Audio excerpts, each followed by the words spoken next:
Willkommen zu World of Tanks mit Reaper. Heute spielen wir Marathon Tag 12. So, und wir müssen 1000 Schaden verursachen. Und gleich geht es los. Meine Tankerfreunde. Muss nur hier kurz mal kleine Einstellungen machen.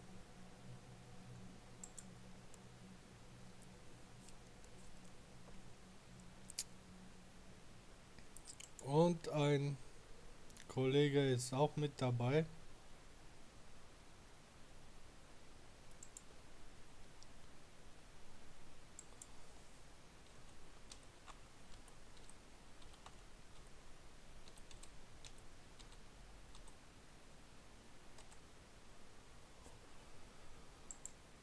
Und es läuft.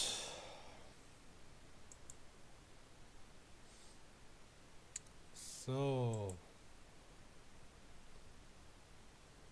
Noch einen Augenblick.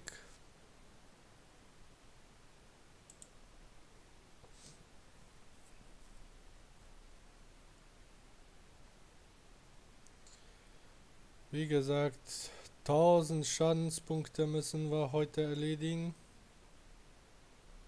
Bei dem Marathon.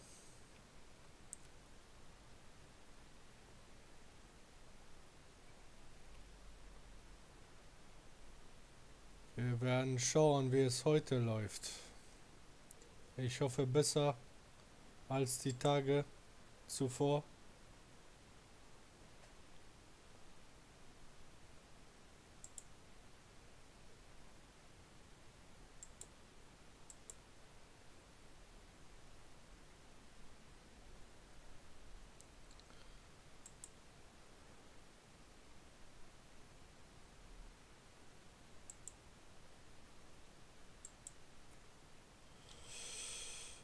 Hab nix.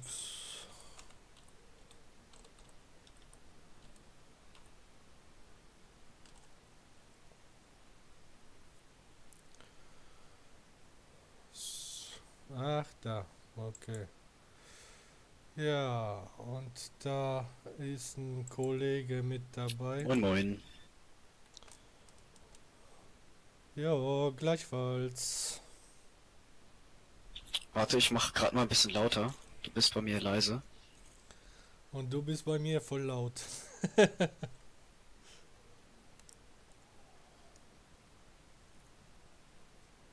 So.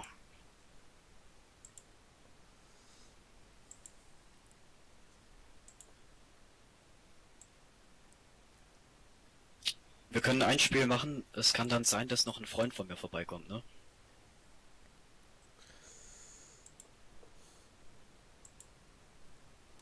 Kein Problem. Okidok. Dann spielen wir zu dritt. So. Du erzählst mir einfach, was du spielen willst und dann nehme ich auch einen in derselben Stufe. Alles klar. Ja, ich fahre sowieso erstmal am Anfang wieder mit den Sechser, Rudi. Okay. Ach.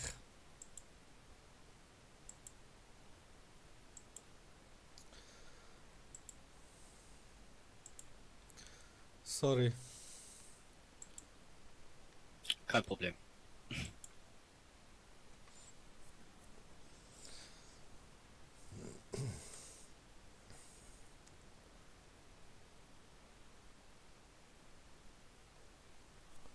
So. 1000 Schaden müssen wir heute machen, ne? Richtig.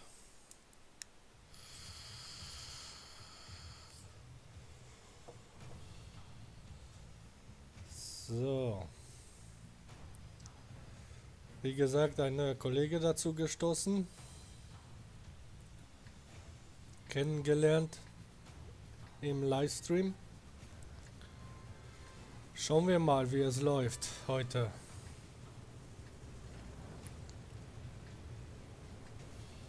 Ich schließe mich den an.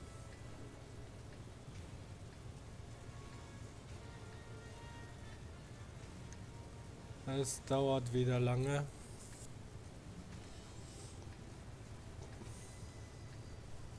Święto dzisiaj chłopcy. Idziemy za Wisłę. Za Wisłą gwardia zdobyła przyczółek. Hitler rzucił jedną pancerną, rzucił drugą. Odparliśmy. Wollen wir sehen, ob wir vielleicht hier hinten hinkommen? Nochmal bitte. Hier auf der Karte, ob wir hier hingehen können. Jo, alles klar, klar.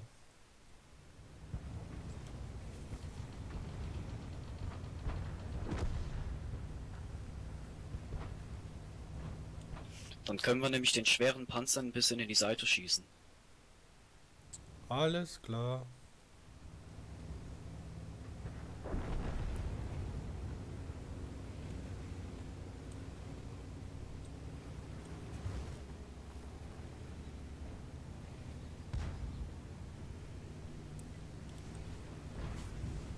Oh. Oh, oben auf dem Berg. Ja, sehe ich. Jedziemy wyjść.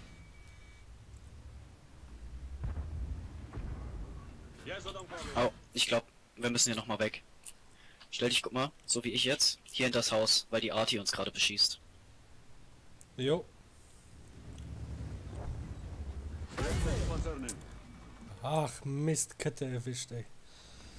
Warte, ich gebe dir ein bisschen Deckung.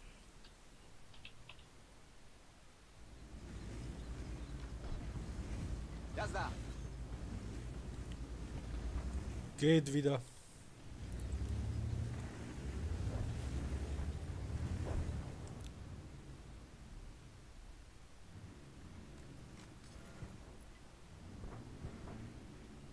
Na.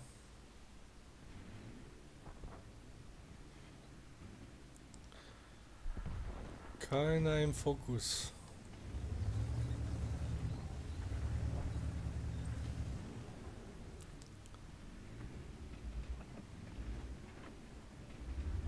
Oh, ich habe ja einen bei mir, ne? Ja, da kommt einer. Tak to macie jest, jedno spod... Ach Mist. Naja. Oh, da sind zwei. Au, mich hat er auch weggehauen. Jo, gesehen. Warte, ich schicke meinem Freund mal kurz den Link zu deinem Stream. Bist ja schon online, ne? Ja, klar.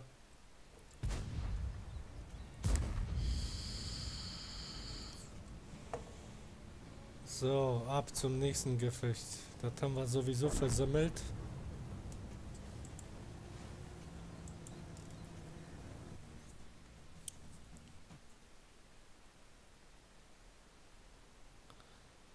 Kollege ist auch raus, okay. Dann nehme ich den jetzt hier.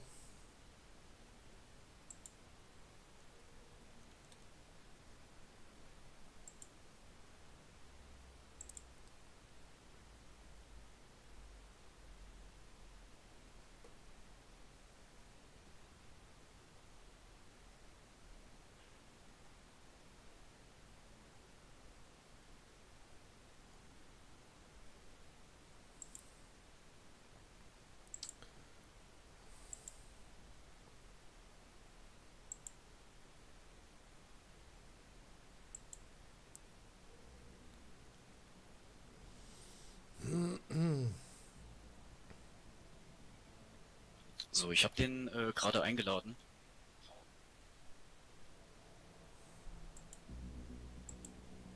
Okay.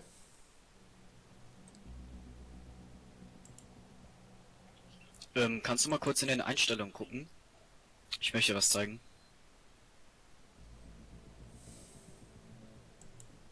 Bist du drinne? Ja, Moment.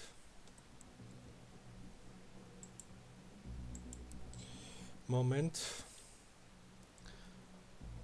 Ach, meinst du jetzt Kompletteinstellungen, ja? Ja, genau. Also Einstellungen und dann Ton. Ja, Dann gehst du auf Sprachchat ja. und dann siehst du rechts einen Balken mit Mikroempfindlichkeit. Auf was steht das denn bei dir?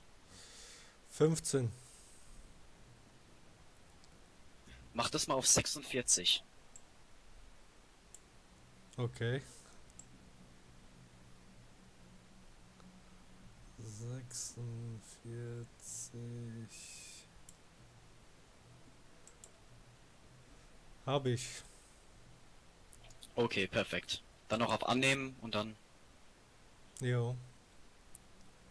Okay, dann passt es. So, mein Kumpel wechselt gerade den Server, dann spielen wir zu dritt. Alles klar, kein Problem.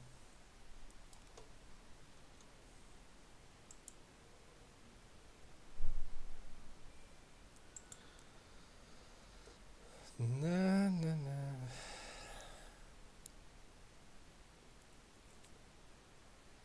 Na, was ist denn los heute hier mit YouTube wieder?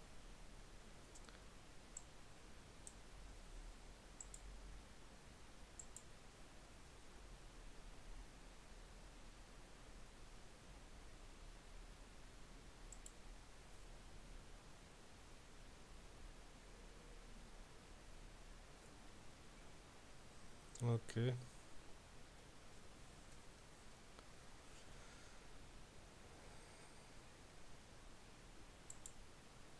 Ja.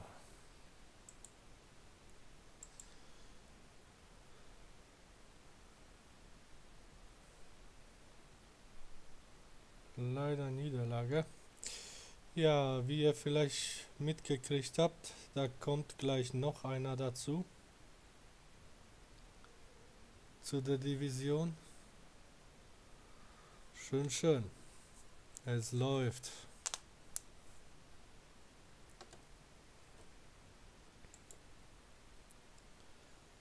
So, Marathon 12.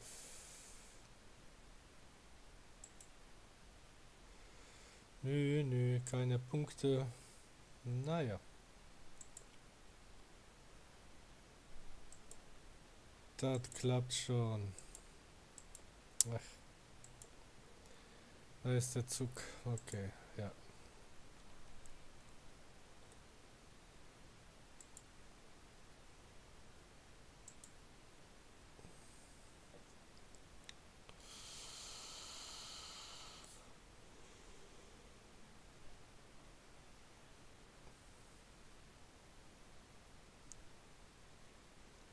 Ich weiß jetzt nicht, wieso das... Okay, wir müssen doch zu zweit spielen. Er hat mir gerade geschrieben, er kann sich nicht einloggen, er ist für eine Stunde gesperrt. Oh, okay. Ja, gut. Okay, nimm wieder, was auch immer du willst. Jo.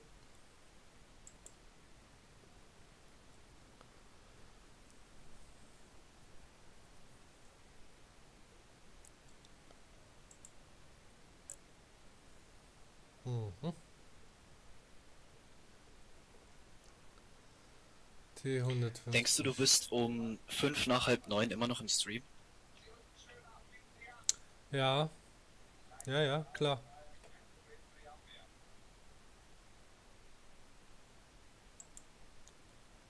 Hallo? Hast du mich... Ja, jetzt höre ich dich wieder. Ja, ich bin noch da. Ja, ja, klar. Also bis dahin wird er gesperrt sein. Dann können wir zu dritt spielen. Okay. Kein Problem.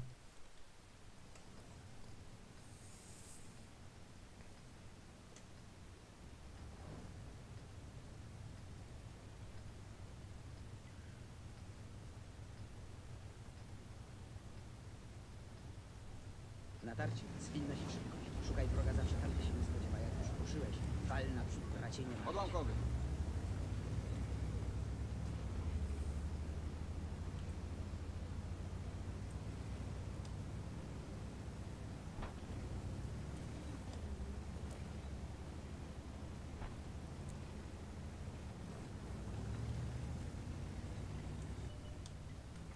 Vorsicht. Ja, habe ich schon gesehen. Sind noch mehr. Guter Treffer. Jo, danke. Gotowi.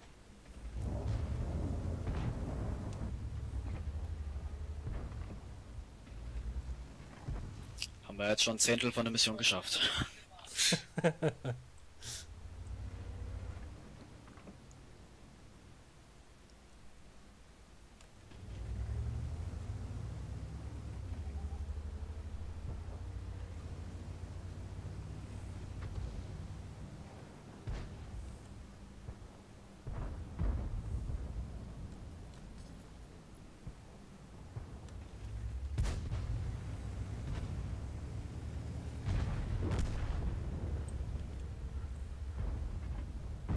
Wystawił mnie jak kuropatkę. Jest przeciwpancerny.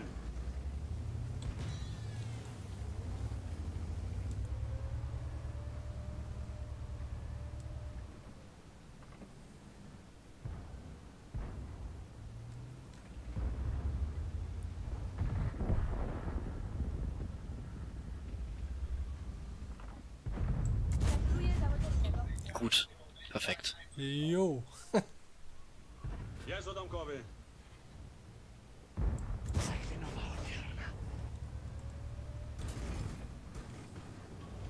Odłamkowy. Teraz choćby nawet głową o mur, to trzeba przebić. Gotowi.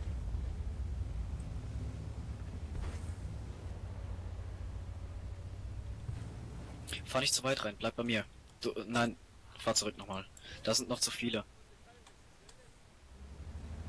Ja. Jest odłamkowy.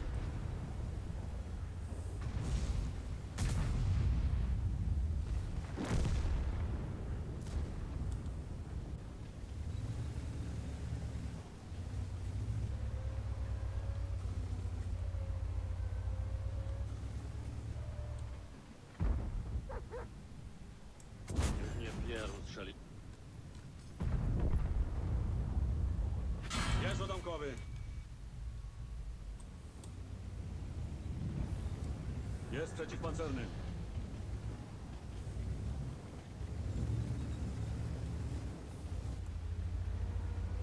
Gdzie? Na prawo czy lewo? Rechts, rechts. Tak jakby Ptoszka pomówił, gdzie... Ja, habe ich gesehen.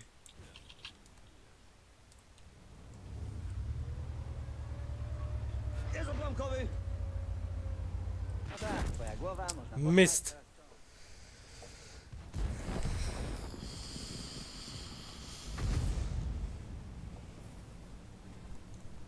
Na, jetzt kommst du von hinten. Ja.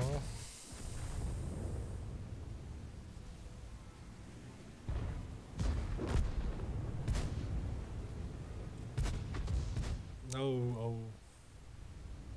Ja, das waren einfach zu viele. Ja.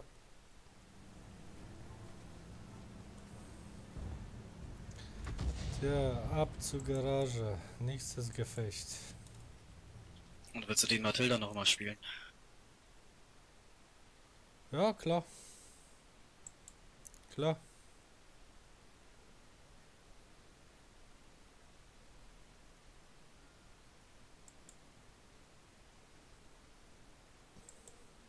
Obwohl, nee, warte mal, wir müssen doch Schaden machen. Stimmt ja. Mit der Matilda macht man nicht so viel Schaden.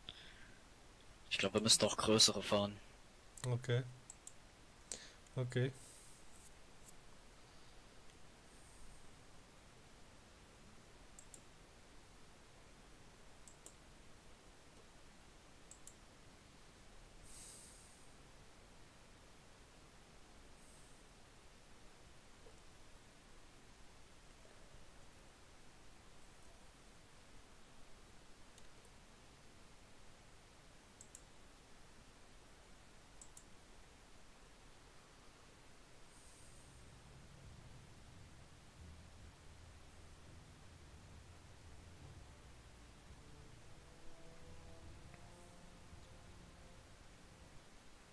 Der.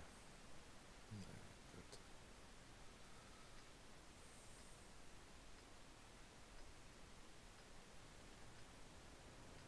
So geht's weiter hier.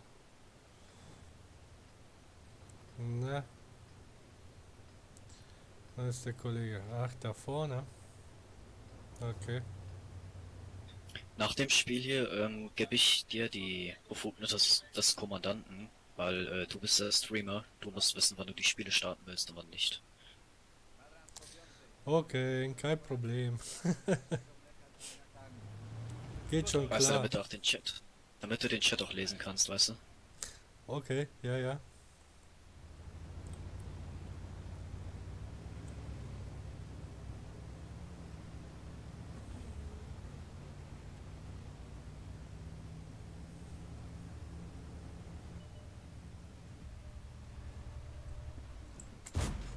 Ach Mist, verfehlt, ey. Verfehlt den Sack. Odłamkowy. Schön erwischt. Wunderbar. Jest przeciwpancerny.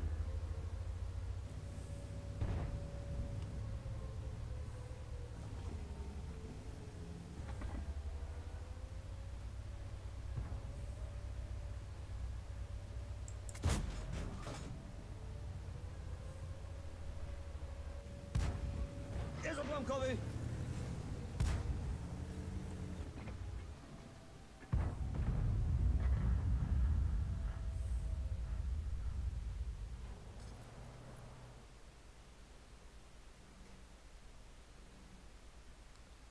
Kommt ein Hühnerschrecker.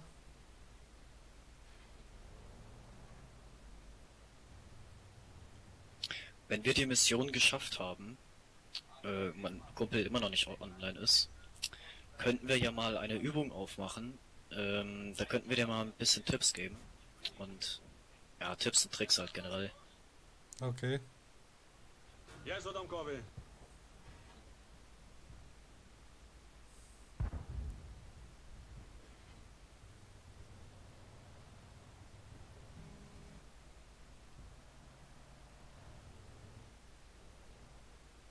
Um deinen Streamern noch mehr bieten zu können, weißt du? Ja. Hört sich gut Deinen an. Viewern. Jo.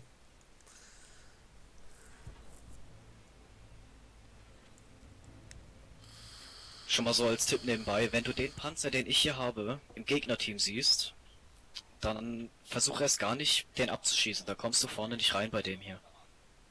Aha, okay, alles klar. Also wenn du die Möglichkeit hast, ihn an die Seite zu kommen, dann mach das, weil vorne kommst du nicht rein. Okay.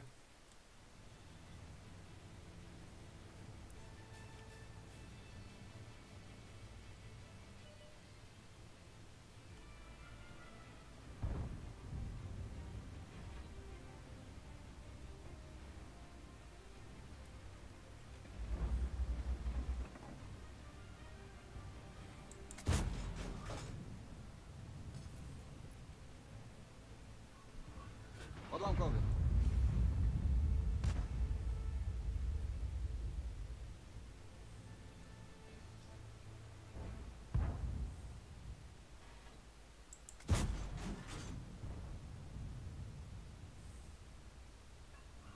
Gotowi.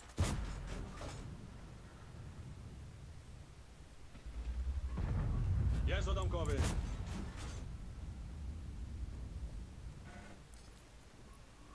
Jest przeciwpancerny.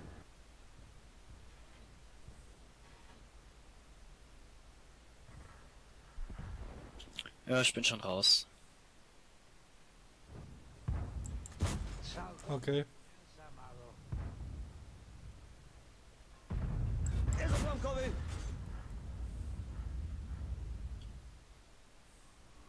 Gotowi.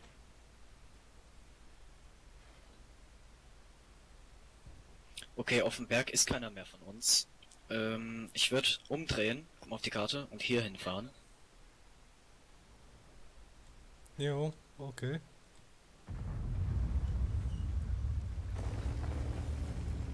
Weil da sind nämlich viele auf dem Berg und die kommen jetzt alle runter. Ich würde umdrehen. Ohne aufzuhören zu fahren, also ständig durchfahren nach da hinten in den Wald. Jo.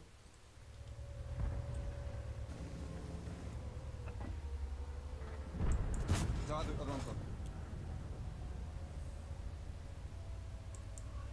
Odłamkowy.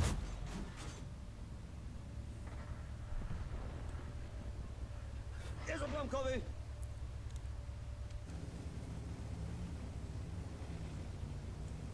So, jetzt stellst du dich da in irgendeinen Busch und wartest, bis die kommen.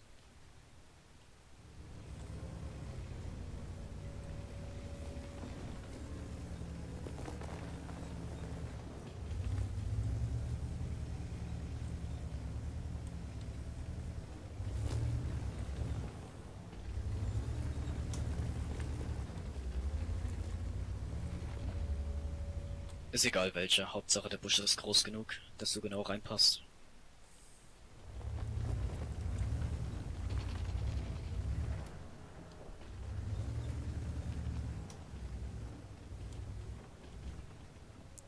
Genau, bleib so und dann guckst du einfach da hinten entlang, genau. Und jetzt wartest du, bis die kommen. Jo.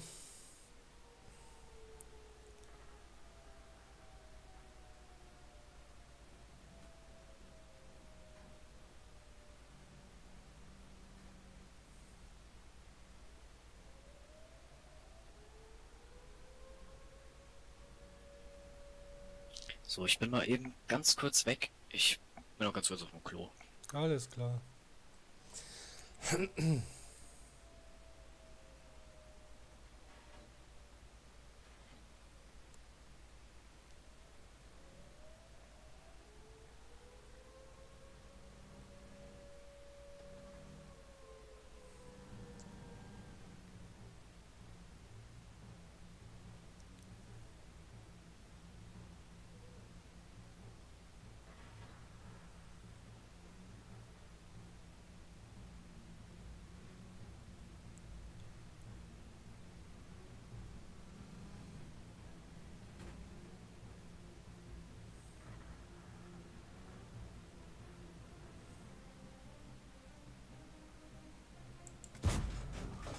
Ach, Mist, verfehlt, ey.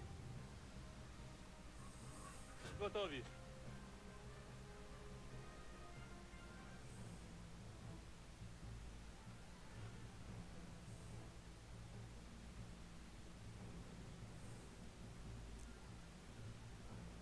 Na, wo bleibt ihr? Ihr Hühnerschrecker.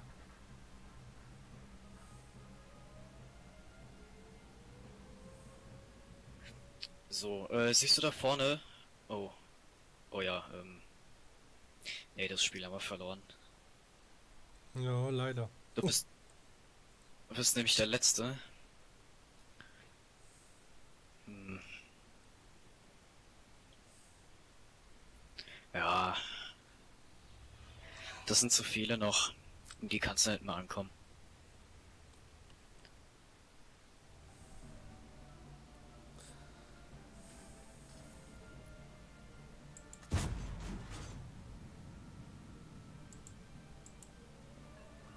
Jest odłamkowy.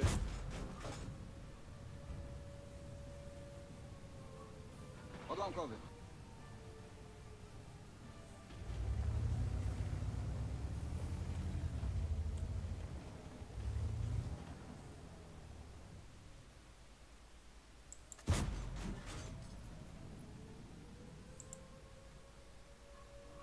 Jest przeciwpancerny. Oh, da ist ein. Zwei, oh oh. Odłamkowy. Ładuj odłamkowy. Jest odłamkowy. Mist, was ist das denn, ey? Na komm, ein Treffer. Ah, schade.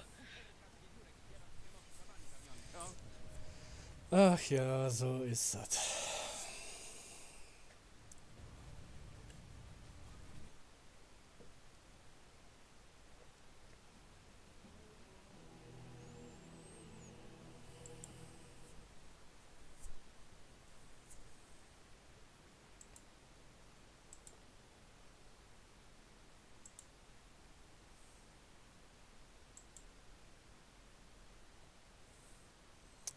Keine Punkte gemacht. Wieso das denn? Ich habe doch öfter geschossen.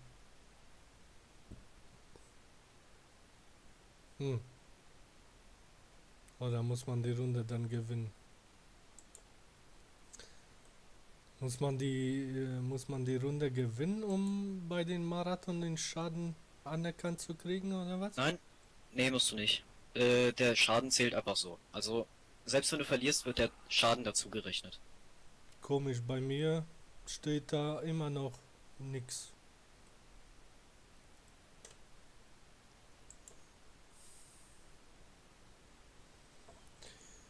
Ich glaube, da steht auch nicht dabei. Du musst aber nur 1000 Schaden verursachen. Da steht nicht, wie viel du schon verursacht hast. Da steht dann erfüllt, wenn du es gemacht hast. Ach so, ja gut.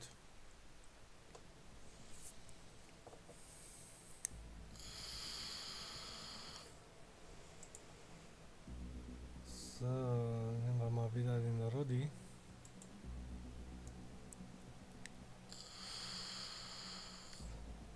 Ich habe gerade meinen Freund, weil er ja nicht mitspielen kann, guckt da gerade deinen Stream.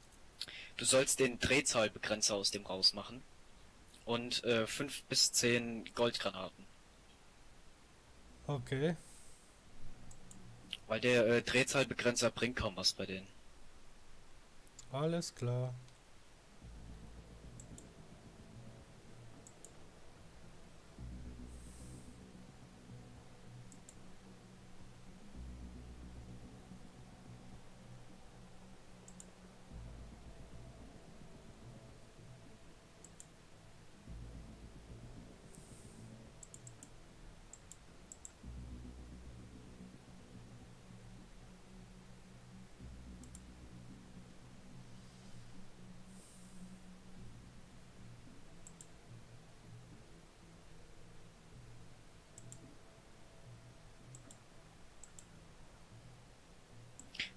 Ich glaube, man muss die 1000 Schaden in einem einzigen Gefecht machen, ne? Aha, okay. Das wird dann um einiges schwieriger, würde ich sagen. Jo.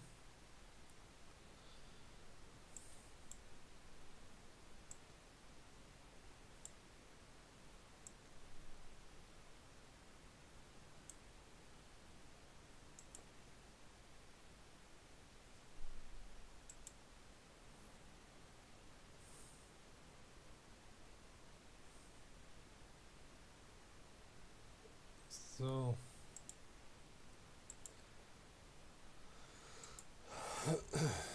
So, hab ich.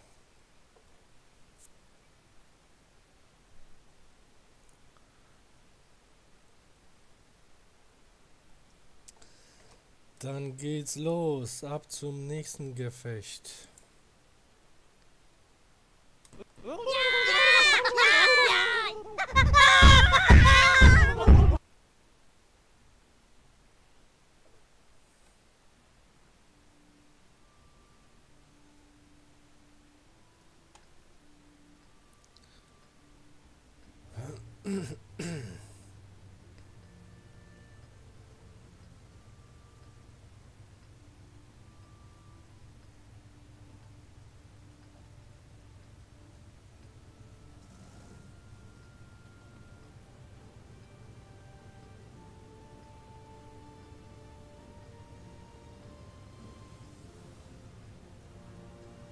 Ach, diese Map ist das, Słuchaj okay. no, kos! Jak to dowódcy Godusz?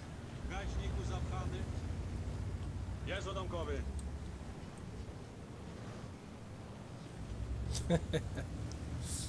Alle fahren wie besoffen hier.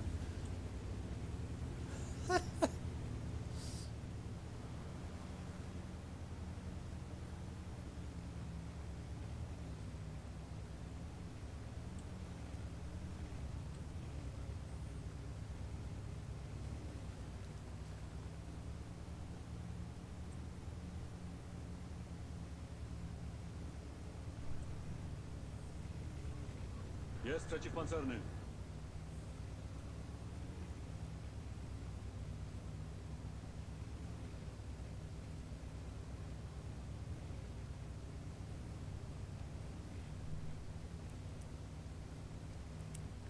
Na, wo sind die Hühnerschrecker?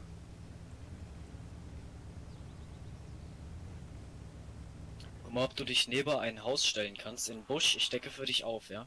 Dann kannst du was abschießen. Alles klar.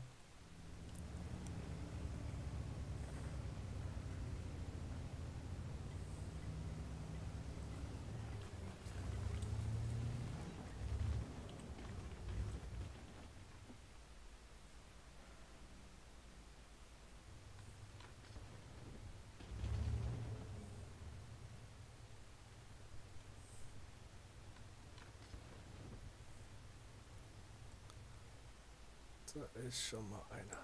Umiesz cudzego So, genau. Und jetzt schießt halt ständig auf den drauf. Gotowi. Ale bez. Nogę by odgryzł. Perfekt. Perfekt. Jo. Odłamkowy. Na. Komm raus. Put, put, put, put.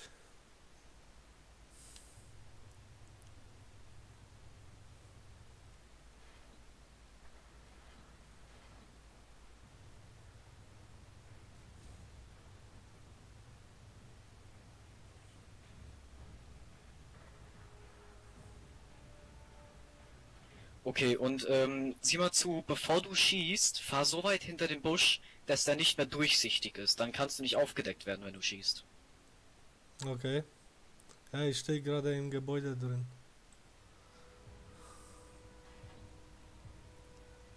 Weil da gibt's eine Mechanik in dem Spiel. Oh, es steht 05, das verlieren wir doch schon wieder.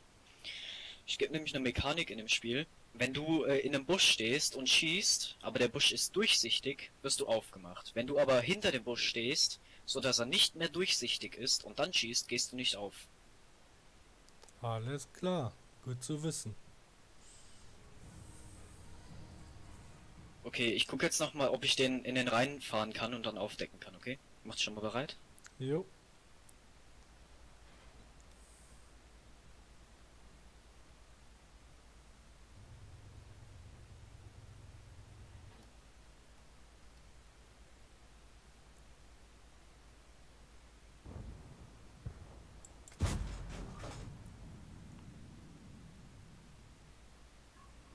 Jest odłamkowy.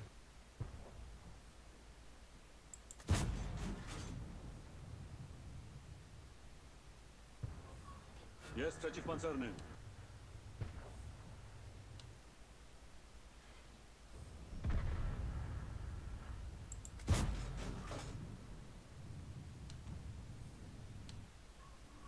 Jest odłamkowy.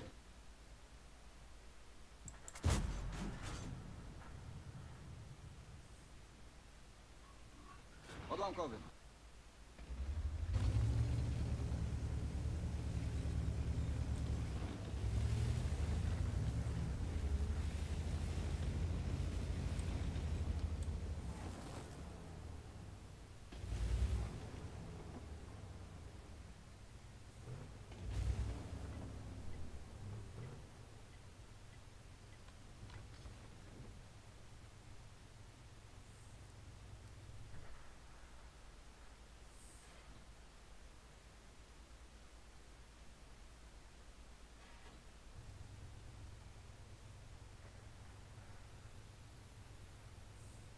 Genau, warte einfach da, bis er vielleicht rüberkommt. Mach ich. Aber du bist schon wieder der Letzte, das heißt, die kommen bald von hinten. Das Spiel kann man schon wieder nicht gewinnen. Richtig.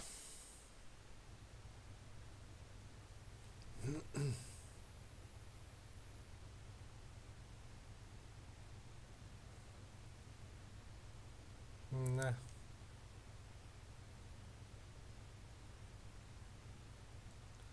Zeigt euch doch, ihr Hühnerschrecker. Du sollst nicht sinnlos die Goldmunition verschießen, nur wenn du sicher bist, dass du triffst, weil die kosten sehr viel. Stimmt, stimmt. Habe ich jetzt vergessen.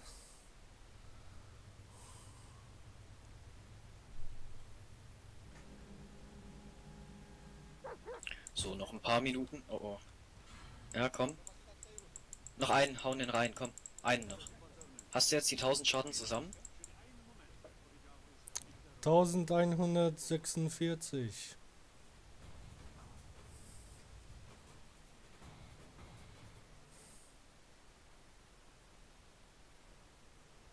Jo, erfüllt. Suppi.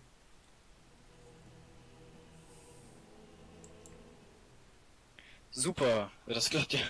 Das ging ja schnell. Ja. Dann das wäre aber ein ganz schön kurzer Stream, würde ich sagen, oder? Nee, nee, ich mach noch weiter, paar Runden. Es geht weit. Super. Ja, dann spielen wir jetzt nur noch zum Spaß, ne? Ja, jetzt können wir zum Spaß zocken. Ja, ja, klar.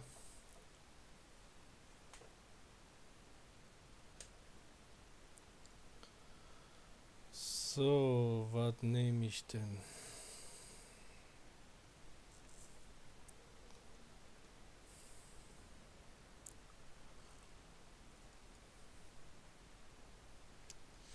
Wähl du diesmal aus, ich folge.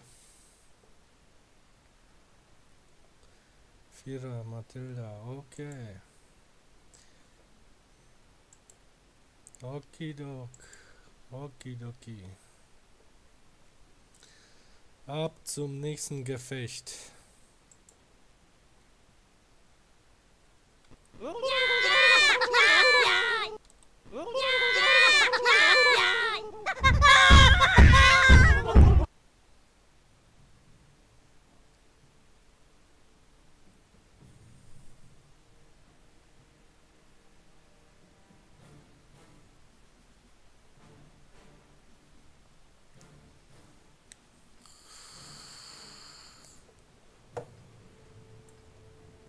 Hey, bin ich jetzt überhaupt sichtbar?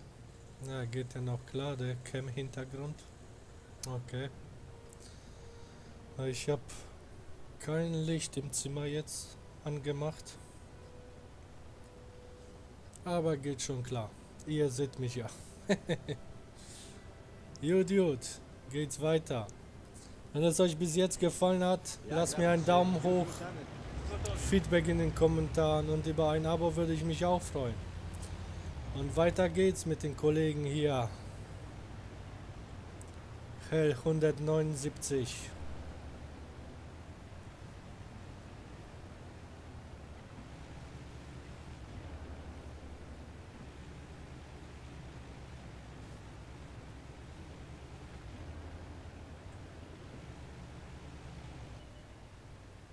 Vorsicht, da kommt einer. Ja, der ist noch ganz hinten. Der wird uns hier nicht kriegen. Ja.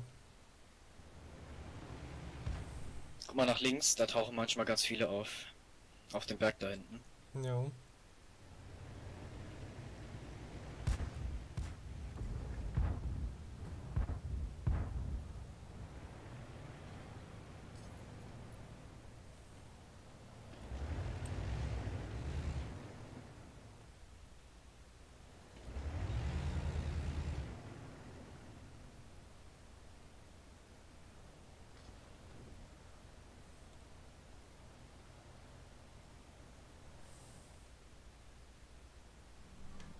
Oh, vor uns, Vorsicht. vor uns, vor uns. Ja. Okay, ich würde jetzt hier erstmal hinter dem Berg weg, weil wir hier offen stehen. Also hinter dem Berg. Sonst schießen uns alle ab.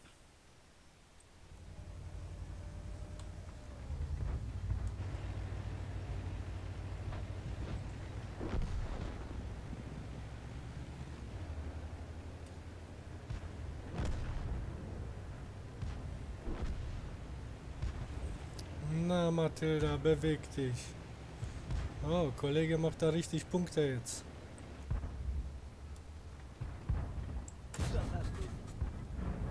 Jest odłamkowy!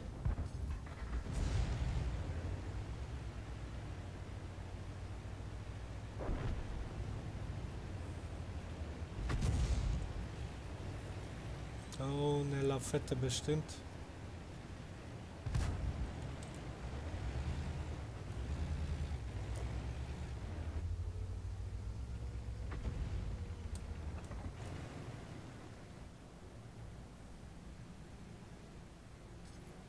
Na, kommt raus, traut euch. Okay, die Flanke können wir leider nicht alleine halten. Ich glaube, wir werden hier jetzt auch sterben. Aber wir können sie ja noch so lange aufhalten wie möglich. Versuchen wir mal.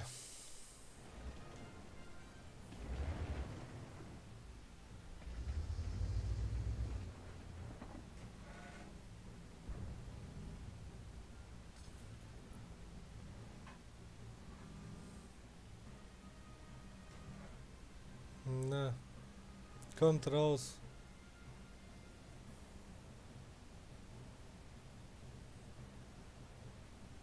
In einer Viertelstunde sollte Chris, beziehungsweise mein Kumpel halt auch wieder frei sein, dann können wir zu dritt spielen.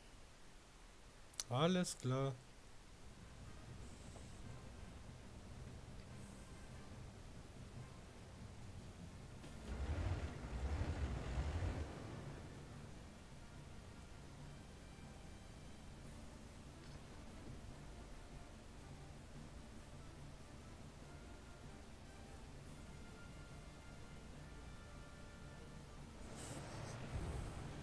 Okay, kommst du mit? Jo.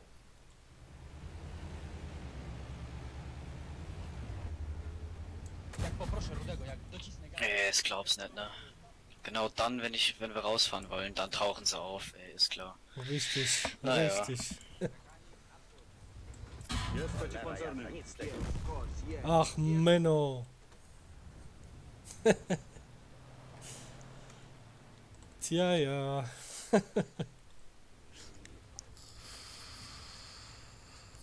Als ob sie uns abgepasst hätten, ey. Richtig, richtig. Tja.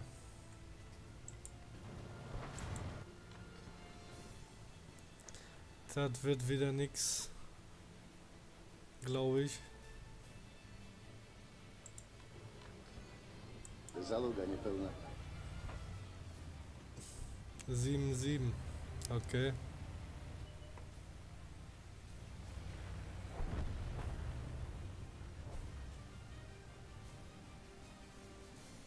Acht, acht.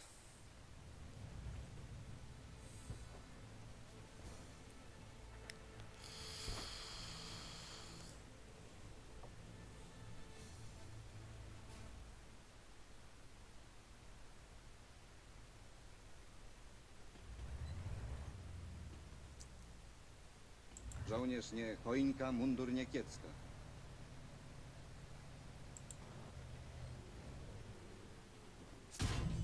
Oh. Oh.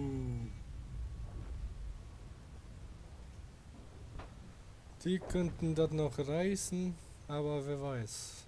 Sieht nicht gut aus. Sieht nicht gut aus. Naja. Da muss man durch.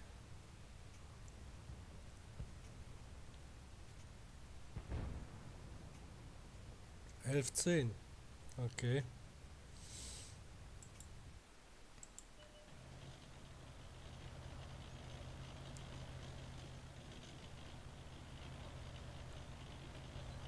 Und der checkt hier wieder die ganze Karte ab, oder was?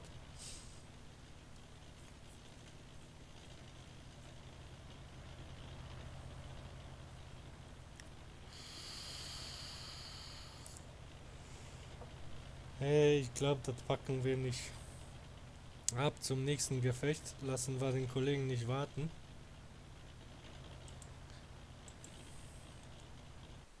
Erstmal Garage. So.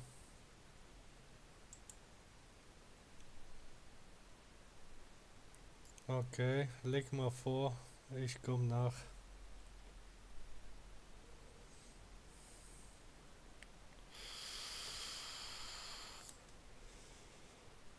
Sechser, ja, dann nehme ich meinen Liebling hier, den Rudi. Und ab geht's. Ab zum nächsten Gefecht.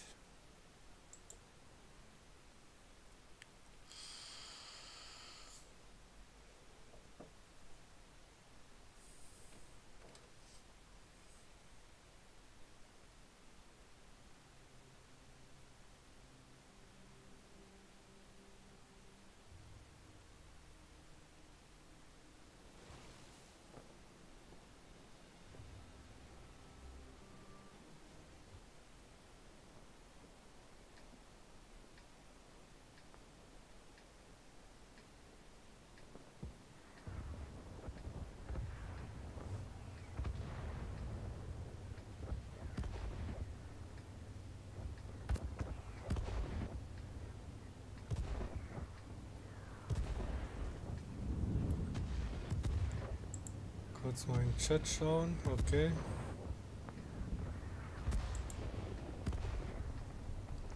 Szykujcie maszyny. Wkrótce przed Weiter nami. geht's. Idziemy na tamtą stronę. Pamiętajcie, drogi Gotowi. powrotnej nie ma.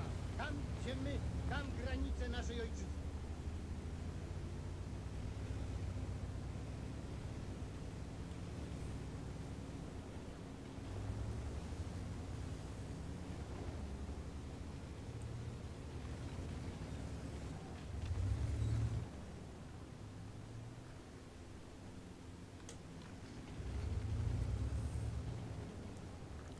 Schlechter Stand. Jetzt können die von beiden Seiten kommen.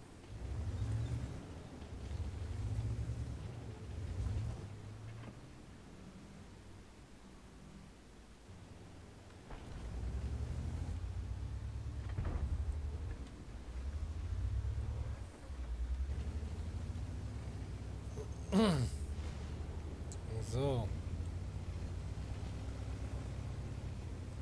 Dann folge ich mal den Kollegen hier. Nach hinter Gebäude alle.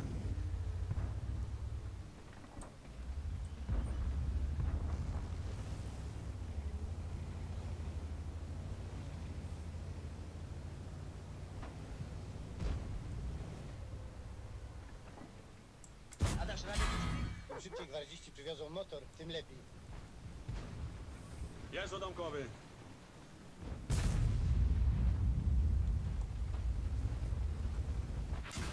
Oh, da ist einer. Klar, anstatt auf mich zu schießen. Warte, geh mal in Deckung, geh mal in Deckung. Fahr hinter mir weg.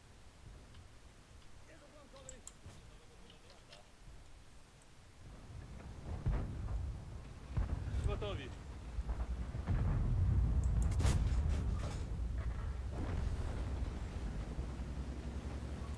Jest przeciwpancerny. Okay, kannst du doch auffangen. Jo.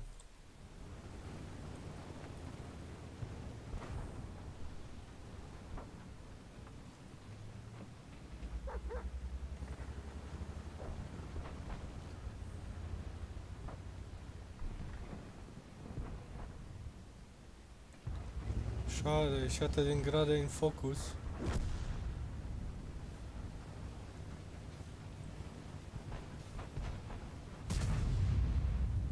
Bam!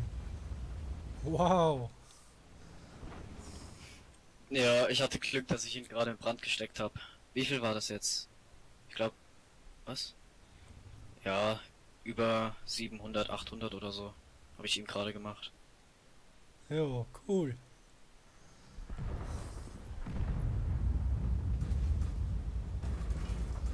So, pass auf, der kann dich mit einem Schuss wegmachen. Lass dich ja nicht von ihm abschießen.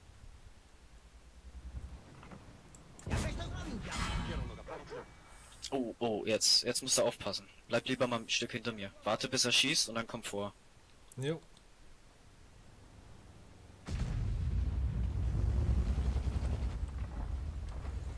Kannst du ihm jetzt eine geben?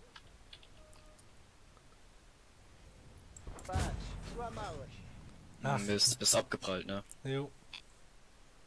Jest odamkowy. Vorsicht! Ja, ich war noch am Nachladen, das ging nicht mehr.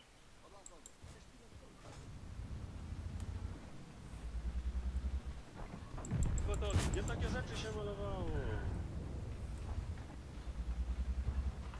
Jest odłamkowy.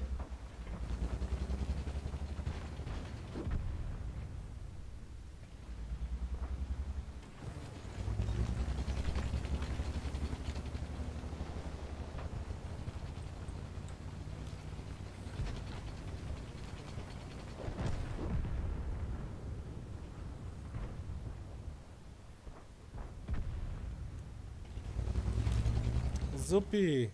Die Runde haben wir gewonnen.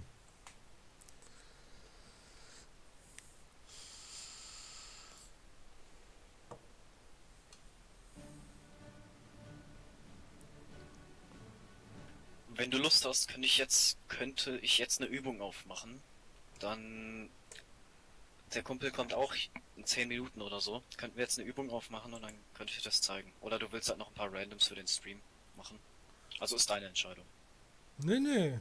Können wir machen, klar. Ich bin dabei. Okay, ich lade dich gleich wieder ein. Jo.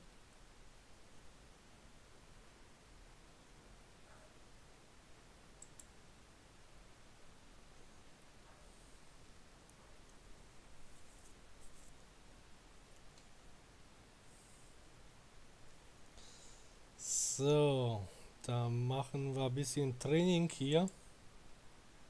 Oh, da ist was gekommen. Moment. Jo.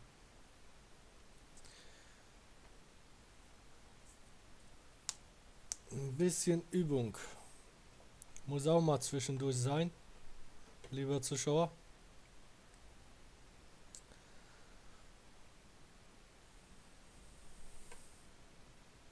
So. Okay, er hat mir gerade gesagt, er ist in 3 Minuten da. Alles klar. So, dann kann ich dir gleich zeigen, mit dem Dicken hier. Warte. So, ich starte schon mal eine Runde und dann zeige ich dir was. Jo.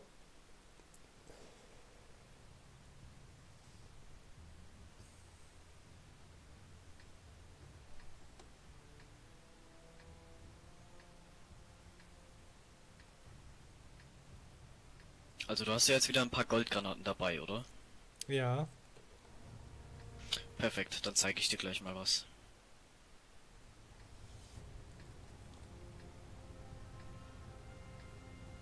Da kommt's nämlich wieder, du musst wissen, was für eine Panzerung deine Feinde bzw. die gegnerischen Panzer haben, ob du nur mit Gold durchkommst, ob du auch mit, ob du vielleicht sogar HE schießen kannst, weil sie sehr leicht gepanzert sind. Das ist halt gut zu wissen.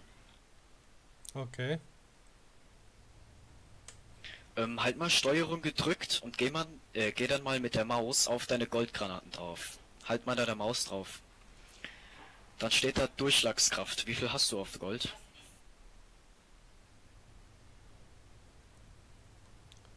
194. Und wie viel mit deiner normalen?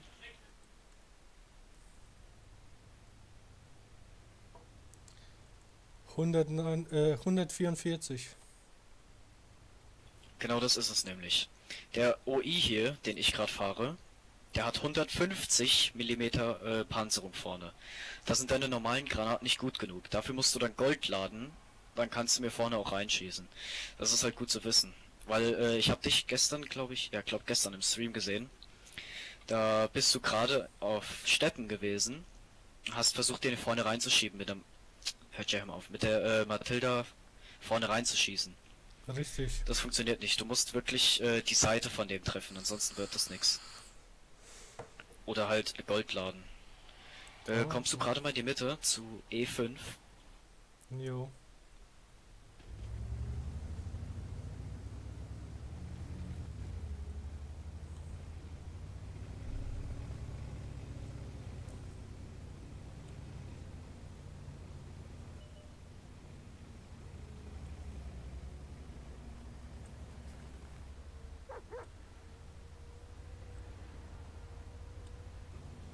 Hast du gerade normale Munition geladen? Nee, Gold. Okay, drück zweimal auf 1, damit du wieder auf normale Munition bist. Ja. So, jetzt kannst du überall in meine Front schießen. Du wirst nicht durchkommen.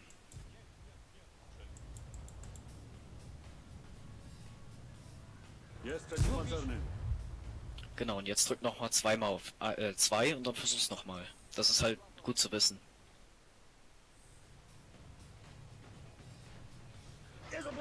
Nie pierun strzeli. Nee, da darfst du nicht hinschießen. Du musst auf eine gerade Fläche, nicht auf angewinkelte. Wie zum Beispiel hinter meinen 2 Türmen. Da ist so eine gerade Fläche, da musst du dann zum Beispiel drauf schießen. Genau. Nee, das ist HE, was du schießt. Das ist hochexplosiv. Jo. Das ist die falsche Munition. Die andere. Jo. Genau, die da. Perfekt. Jest odamkowy. No takie rzeczy się malowało. Okidok. Und was du auch nicht machen darfst, nicht in den Po von dem. Der hat nämlich dieselbe Panzerung wie vorne. Aha, okay. Ofiara ten szeregowy. So, und die Seite ist ganz einfacher Durchschlag. Da kommst du auch mit normaler Munition wieder durch. Okay, versuche ich jetzt mal normale.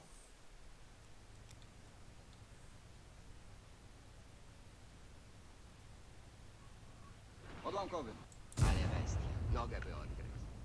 Alles Genau. klar. Okay.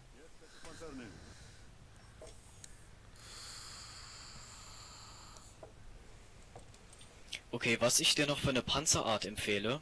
Warte, ich resette mal kurz. Also ich starte kurz das Spiel dann neu. Okay. Już go mają. Cicho, Szalik, cicho. Już jest dobrze.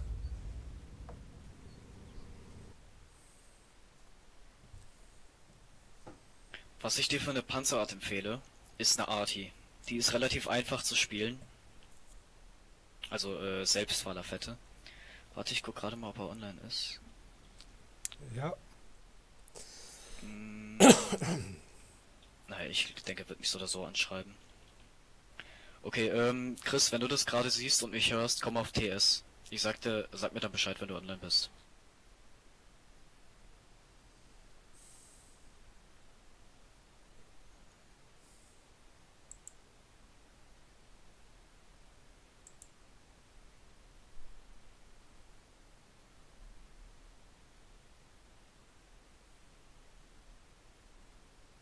Also, ich zeig dir gerade mal, was eine Arti macht, beziehungsweise ich erkläre es dir gerade. Weißt du schon, was Arti ist? Ja, schon ein bisschen, ne? Noch nie gefahren so mit Arti. Also, generell Arti ist nicht wie alle anderen Panzer. Du musst mit der Arti hinten an der Map stehen. Also zum Beispiel an der Basis stehen bleiben. Dann drückst du Shift einmal und dann hast du eine Vogelansicht. Heißt, du siehst alles von oben. Ab da ist dann alles normal, außer du kannst halt hinter bestimmte Berge schießen. Also die Kugeln fliegen hoch. Also wie ein Artillerieschlag, logischerweise. Ist ja eine AT. Jo, Ist ja eine jo. Abkürzung für A. Genau, und wenn du gerade mal auf Forschung gehst, also AT ist immer markiert mit einem Viereck. Wenn du gerade mal auf Forschung gehst und welche Artis hast du denn gerade so freigeschaltet? Also, was ich dir empfehle vielleicht, geh mal auf den amerikanischen Stammbaum. Ja, bin ich. So, und dann ganz oben die Panzer. Angefangen mit dem T1 HMC. Ja. Hast du den schon erforscht? Ja, den habe ich schon erforscht, ja. Genau, der kostet auch nur ganz wenig. Das ist eine Arti zum Beispiel. Ist jetzt relativ klein und macht wenig Schaden. Aber sobald du auch nur höher kommst, werden... Obwohl Artis... Naja, wohl doch, ja. Wenn du willst, irgendwann mal, kannst du dir eine Arti zulegen. Die sind relativ einfach zu spielen. Okay.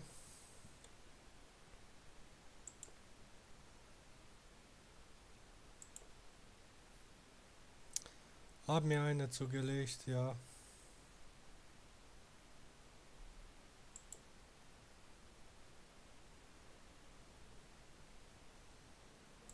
Okay. Der Kumpel kommt jetzt auch gleich vorbei. Er wechselt jetzt Server. Jo.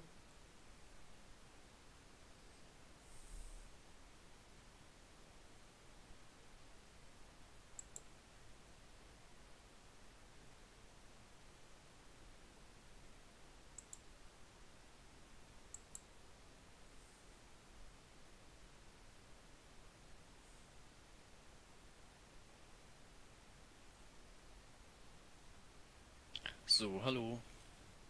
Hallihallo. Jo, hallo, grüß dich. So, Moment, ich nehme erst ein anderes Fahrzeug. Ja, ich hab dich bei ihm ins Team gemacht. Ich will jetzt mal sehen, wie er denn reagieren würde, wenn ich jetzt mal einen anderen Panzer nehme. Einen Moment. Mach mir mal einen Gefallen. Lad mal bitte einen Panzerjäger 230800. Das ist mein Sohn, der fährt auch mit.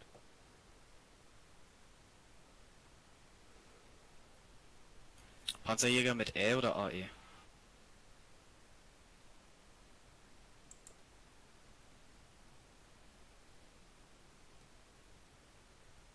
Ich hab's unten reingeschrieben.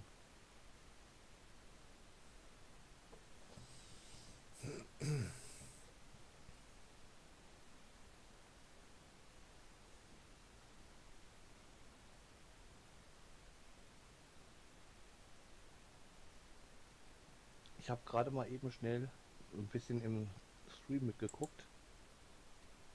Jo.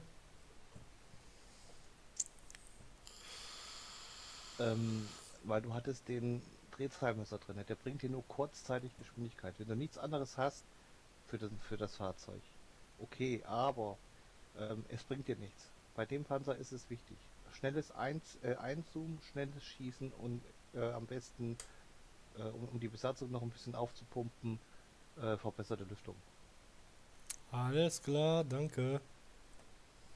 Gerade wenn du in viel fährst, weil du willst ja schnell schießen und deine Besatzung soll besser sein. Und dann ist das optimal, weil du kriegst dann nochmal zusätzlich auf die Erfahrung nochmal 5% drauf. Richtig, ja. Schön zu wissen. Gut, gut. Das ist kein Problem, darum machen wir das ja jetzt mal. Jo, dann drück uns mal rein.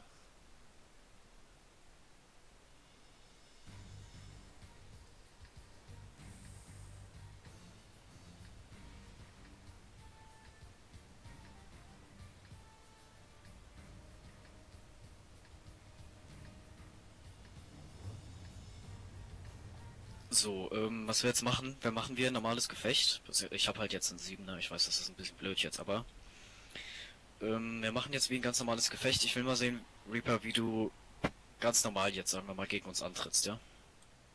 Okay. Ich habe absoluten Hype hin. Jakby co, blokuj szosę ogniem. Jest odamkowy. Pascal, wie sieht's bei dir aus? Genau so. Also bei mir geht's gerade.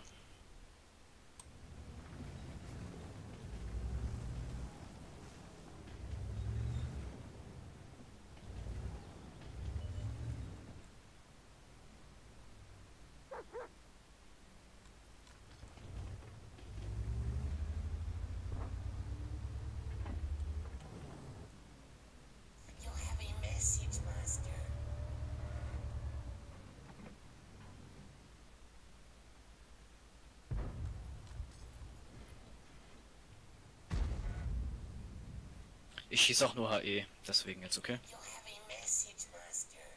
Guck mal, wo du stehst. Jetzt mal kurz Stopp. Du stehst ganz Ja, weit genau. hinten. Das bringt dir nichts. Du kannst mich hier nicht unterstützen. Hättest du jetzt hier bei mir gestanden, nicht schießen, hättest du schon auf ihn schießen können. Genau, das Problem ist, Reaper, du musst, fährst du nochmal kurz zu Chris? Also sowas wie ein Tutorial machen wir jetzt mal gerade. Ja.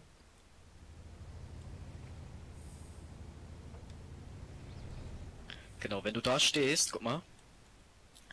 Wenn ich nämlich jetzt hier in Deckung stehe und wollte dem Chris eine reinhauen, hättest du dich umdrehen können und mich dafür auch abschießen können. Das heißt dann, ich müsste hier wieder wegfahren und müsste euch in Ruhe lassen, damit ich wieder in Sicherheit bin. Jo. In einem normalen Gefecht. Wir haben einen Panzer vor uns und du hast eine Minimap, da siehst du, dass er oben auf dem Hill ist. Wir haben vorhin gesehen, der ist auf dem Hill gedrückt. Das heißt, er will jetzt versuchen, von oben Schaden zu machen. Dementsprechend müssen wir versuchen, dass ich mich hier in Sicherheit stelle und dass ich von vorne nicht beschossen werden kann. Wenn du jetzt da bist, dann kannst du immer sagen, okay, ich guck nach vorne, du guckst in die andere Richtung. Und nicht so weit hinten, du stehst immer ganz hinten. Alles klar, verstanden. Wichtig ist das Teamspiel. Okay, jetzt machen wir weiter. Jetzt müsste ich mich wieder hier, naja, jetzt müsste ich hier wieder weg und versuchen irgendwie in Deckung zu kommen. Beziehungsweise halt, ja okay, machen wir jetzt erstmal weiter. Also wir machen halt immer mal einen kleinen Stopp, wenn wir irgendwas entdecken, ja? Ja.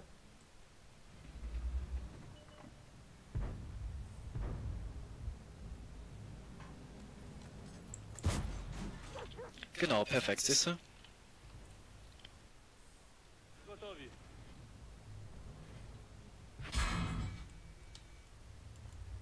Fahr zurück, du stehst für ihn oben.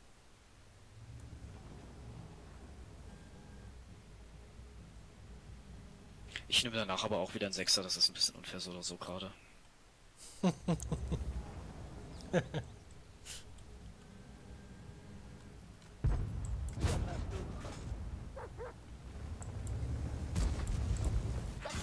Jest przeciwpancerny.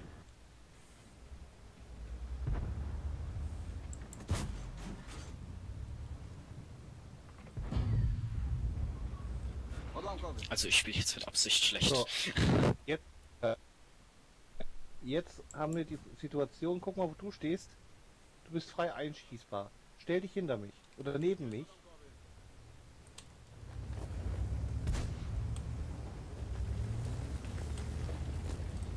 Guck mal, und jetzt hättest du die Möglichkeit, dein Kumpel hat gerade eben geschossen. Jetzt auf die Kette zu schießen. Genau, das Gib mir vordere das Kettenrad. Jeszcze, jeszcze. Perfekt. ist So, er und jetzt gekettet, hättet ihr mich kann- hier kann gefangen. nicht weg. Gotowi. Pozwólcie szalik, niech odprawi. Genau. Was du noch hättest machen können, als du gesehen hast, dass dein Freund geschossen hat und ich gerade vorkomme, um ihn einen reinzudrücken, hättest du mir direkt das Kettenrad abziehen können. Okay. So, jetzt gucken wir, Was- wo was- der andere Panzer ist. Kann sein, dass er von hinten kommt oder aber, dass er da unten steht und in Sicherheit geht. Also ich fahre vor, versuche ihn zu spotten. Du passt auf, dass er von hinten nicht kommt. Jetzt ist er aufgegangen, er steht oben auf dem Hügel. Jetzt müssen wir gucken. Er hat 379 Leben, wir haben zusammen doppelt so viel. Also können wir uns überlegen, entweder wir stehen hier, schießen es aus oder wir pushen ihn weg. Okay. Genau, was jetzt wichtig ist, wenn ihr einzeln auf ihn drauf geht, hat er immer noch die Möglichkeit, euch einzeln auszuspielen. Das heißt, er nimmt dann einen von euch raus und dann kommt der nächste einzeln. Was dann wichtig ist, ihr müsst beide gleichzeitig auf ihn drauf gehen. Ansonsten hat er die Chance, euch beide einzeln auch noch rauszunehmen. Okay, Pascal, wir drücken jetzt einfach mal rum und dann siehst du, was passiert. Fahren wir jetzt nicht weg. Soll loskommen. Ist schon passiert. Ist schon passiert. Christen kommt ein bisschen spät. Wir haben, ne, ist egal. Wir haben festgestellt, okay, er kommt hinter uns hier in die Ecke und Sicherheit suchen.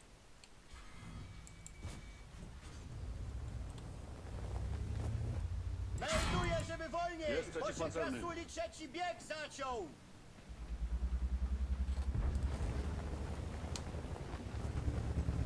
Auf Reaper, jetzt musst du mit drauf, ansonsten... Na, okay, ja. Ja, ich Genau hab das nur mit ist die der Situation. Ja, ist auch nicht schlimm. Das ist genau das ist das. Wenn ihr zu zweit seid, beziehungsweise zu dritt gegen zwei oder so, ihr müsst auf die drauf gehen. Ansonsten kann er euch einzeln, wie jetzt gesehen, rausnehmen.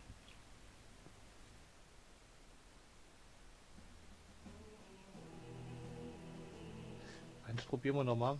Und ansonsten muss ich nochmal einen Router neu starten, weil wir haben, wie gesagt, 3 Ping. Ja, Du kein auch, Problem. Pascal, oder? Ja. Jo. Aber du hast gesehen, wichtig ist, gerade wenn man im Zug fährt, man kann sich absprechen. Immer zusammenbleiben und immer das HP ausspielen. Okay. Ich glaube, wir können diese englischen Begriffe, beziehungsweise sowas wie Hill oder Pushen, nicht benutzen gerade. Also wenn er auf dem Hügel oben steht, dann müssen wir halt zusammen losdrücken und müssen wegmachen. Versuchen zusammen rauszunehmen. Er kann Verstanden. immer nur ein Ziel bekämpfen. Verstanden.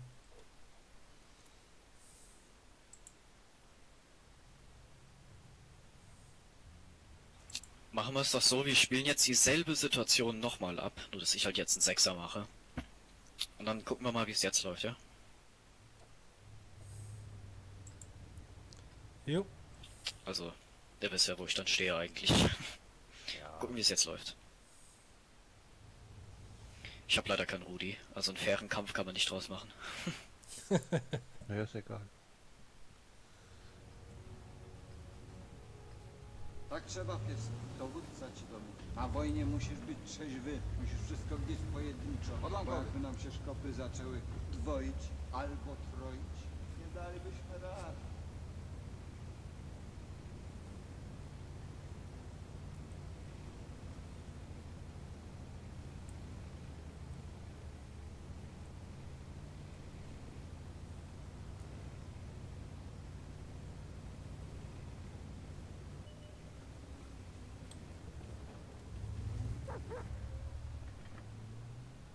Nie jest cudzego różni od swoich. Genau, perfekt. Jest odamkowy. Siehst du, und so habt ihr jetzt keine Schüsse am Anfang des Spiels abbekommen. Ja.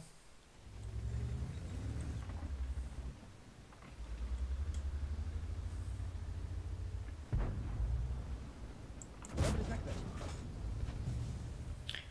Ja, okay,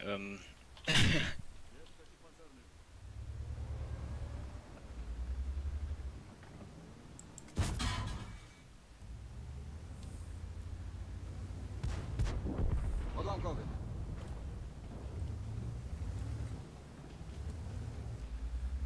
Stopp. Beide aufhören. Mal, Pascal, hör mal auf. So, jetzt musst du gucken. Bist Full HP. Ich habe die Hälfte schon verloren. So, jetzt müssen wir versuchen. Pascal hat sich zurückgezogen. Jetzt müssen wir versuchen, dass wir den da irgendwie rauskriegen. Okay.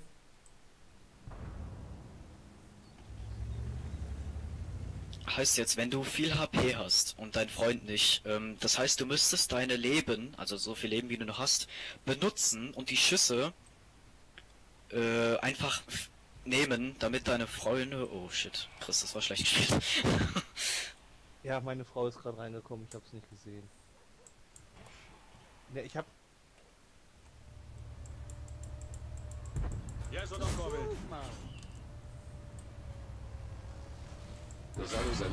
Gotowi. So, du hast ihm jetzt die Ketten gezogen, jetzt könntest du eigentlich hinten sein Pro fahren und ihn in den Brand stecken, aber das Spiel ist, ja, Ach, naja, nicht schlimm.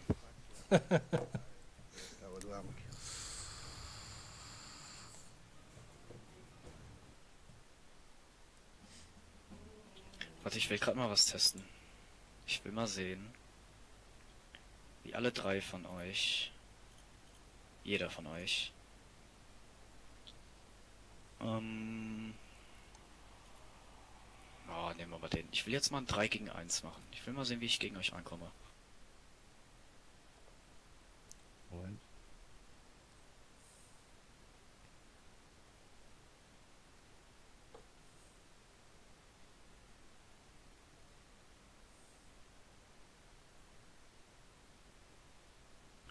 Ah ja, der Schneller. Ja, okay. Seid ihr bereit? Mach. ja.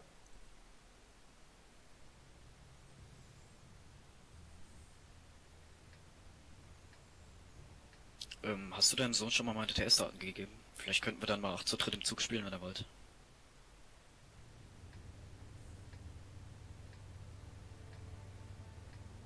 Chris.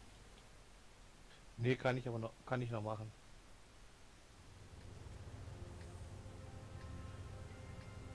Also was ich auf keinen Fall machen werde, ist auf den Berg fahren. Das ist das Dümmste, was ich jetzt machen könnte. Zatracony jeszcze rozgodą. Że w czołgu i 100 pocisków 100 razy musisz załadować. I po to Jest całym odamkowy. ramieniem, bo jakby ci się rączka zmęczyła, jakby się no jeden roz spóźnił, to 101 pocisk będziesz już ladował u świętego Pietra.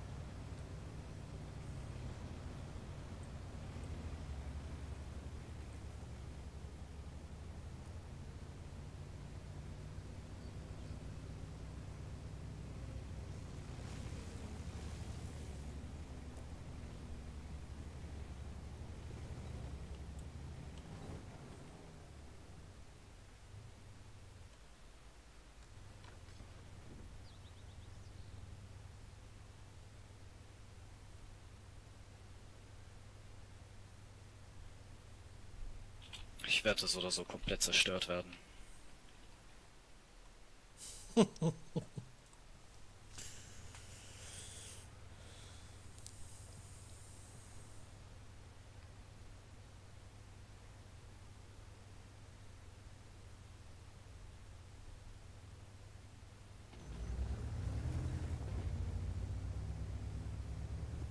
Nebenbei, Chris, ich bin gerade auf TS, ne? Wenn du vorbeikommen willst, kann man uns ein bisschen unterhalten.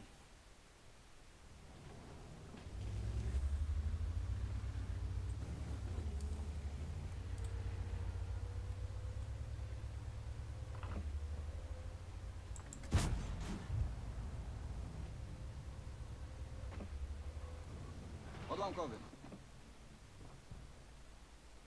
Genau, jetzt bin ich eh weg. Nice, ich habe sogar gegen einen verloren, ey, wie lächerlich. Jest przeciw pancerny. Za nami.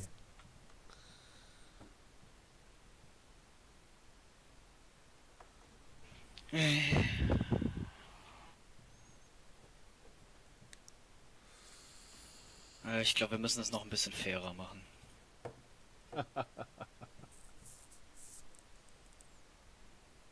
Ich glaube, das hier ist dann fair genug, oder? Wäre schön. Hab kein Achter. Aber okay.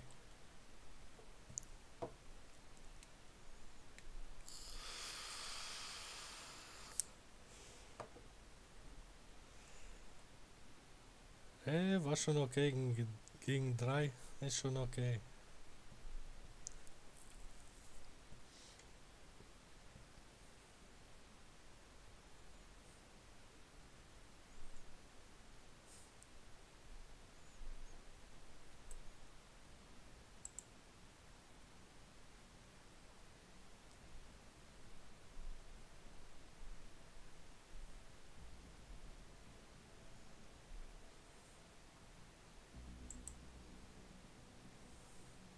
Aha. Okay.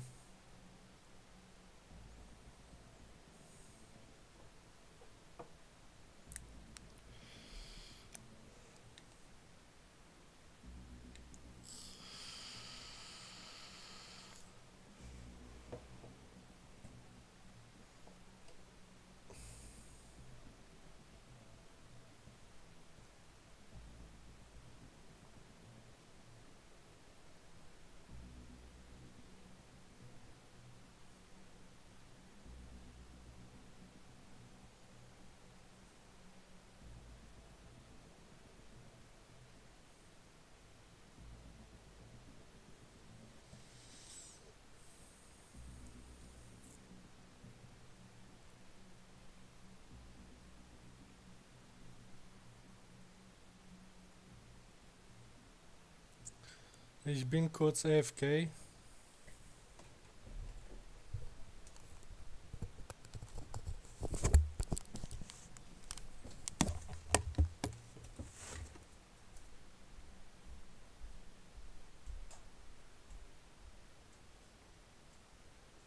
Pascal, du kriegst jetzt mal die TS-Daten von Hall. Von Ethan. Okay. Ethan. Ist einfacher.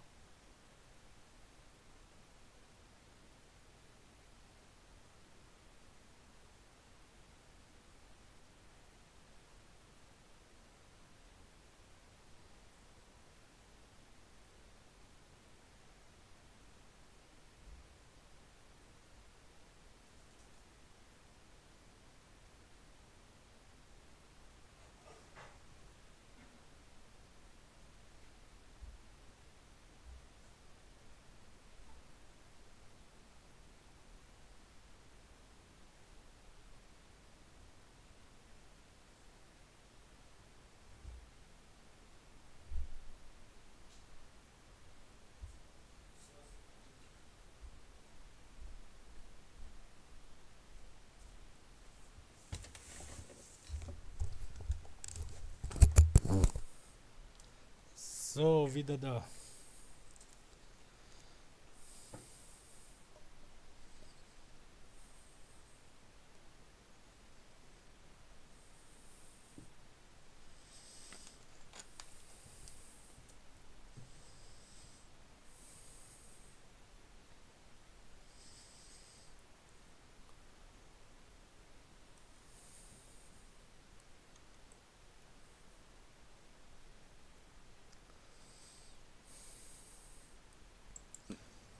Hast du eigentlich manchmal 3 Ringe auf deiner Minikarte? Also einen grünen, einen weißen und einen gelben um deinen Panzer rum? Nee, bis jetzt noch nicht so drauf geachtet. Geh mal kurz auf Einstellungen. Auf allgemeine Einstellungen.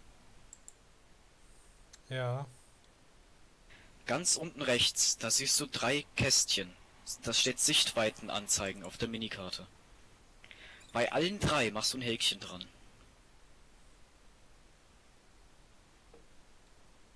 Ja, habe ich. Das habe ich alles an. Okay.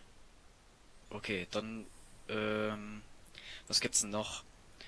Weiter oben ist eins, da steht horizontale Stabilisierung im Zielfernrohrmodus. Das machst du auch mal ein Häkchen dran.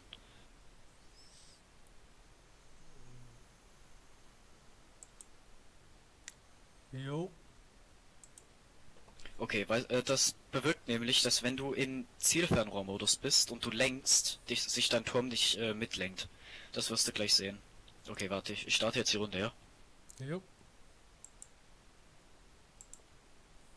Ach so, ja, stimmt. Wir haben nämlich vor, dir gerade zu zeigen, was deine Sichtweite, maximale Sichtweite und... Ah, wie heißt denn das dritte jetzt? Ach, das hab ich selbst vergessen jetzt. Panzerdarstellungssichtweite, bla bla bla, wirkt. Warte. Jetzt hab ich meine Einstellung verändert. So. Also, der grüne... Warte, wir machen es im Gefecht, Chris. Es geht dann besser.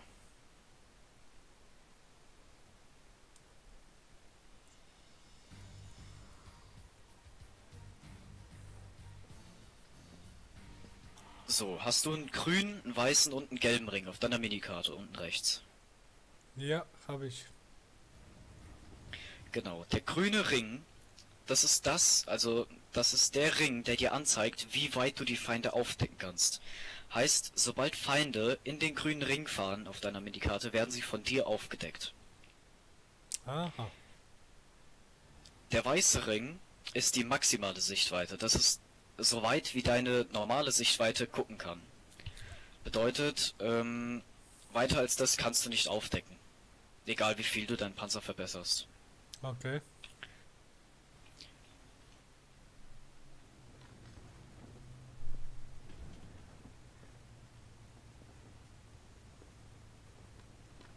Wir stellen uns jetzt hier drüben mal in die Büsche rein und du fährst einfach auf uns zu. Es wird nicht geschossen. In welche Büsche?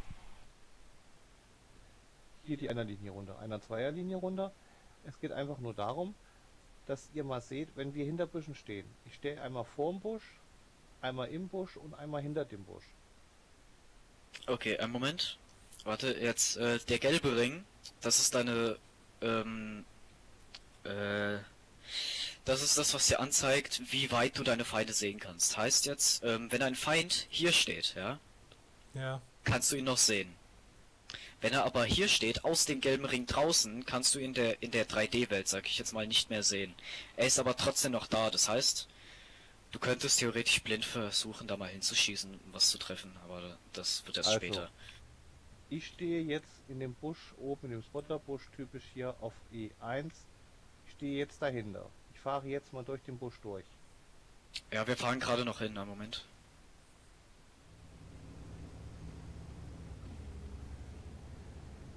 Sehr geil. Ich stehe jetzt vor dem Busch. So, dich sehe ich schon, genau. Auch du bist schon lange offen.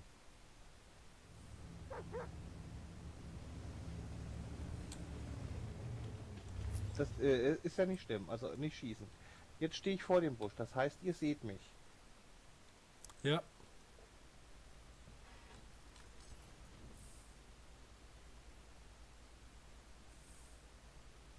So, jetzt warte ich, bis ich zugehe.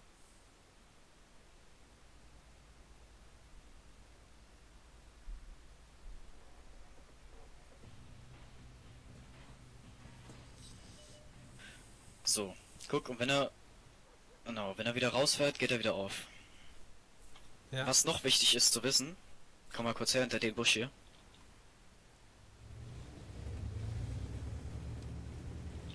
Wenn du hinter dem Busch stehst, hast du ein Tarnnetz drin? Nee, ne?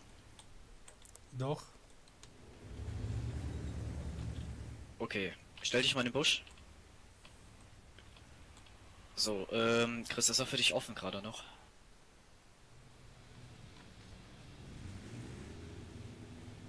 Genau, was ich vorhin bei dir gesehen habe, du darfst dich nicht in den Busch stellen, sondern hinter dem Busch.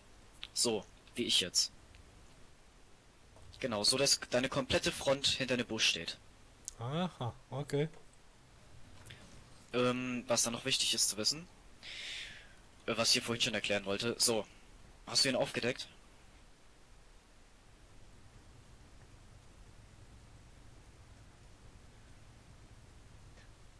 wir machen jetzt Folgendes. Ihr zwei steht jetzt da unten. Ich fahre jetzt auf euch zu. Einer stellt sich mit dem Matter vor und einer bleibt in dem Busch stehen. Und darum sagt, ich müsste mal eigentlich ein Reset machen und müssten mal zweimal dieselben Panzer hinstellen. Oder dreimal dieselben Panzer. Dass man die Unterschiede erkennt, wann welches Fahrzeug aufgeht. Naja, ist jetzt nicht so schlimm. Auf jeden Fall, was ich noch sagen wollte, ganz kurz. Guck mal, Chris, stell dich mal so raus, dass er dich aufdecken kann. Oh, warte, dann fahr ich aber schnell weg hier. Dass ich dich nicht aufdecke. So, hinter dem Baum. Warte, ich sag dir, wann du zu bist.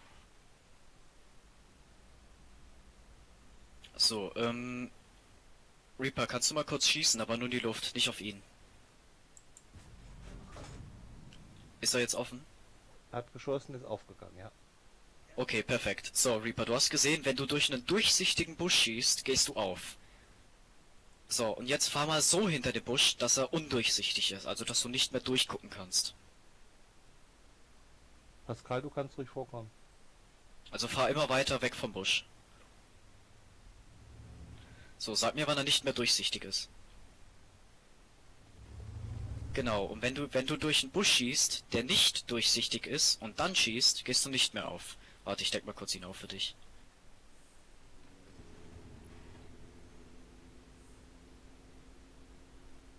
Na, wo bist du denn? Da, so. Jetzt schieß mal, aber nur in die Luft wieder.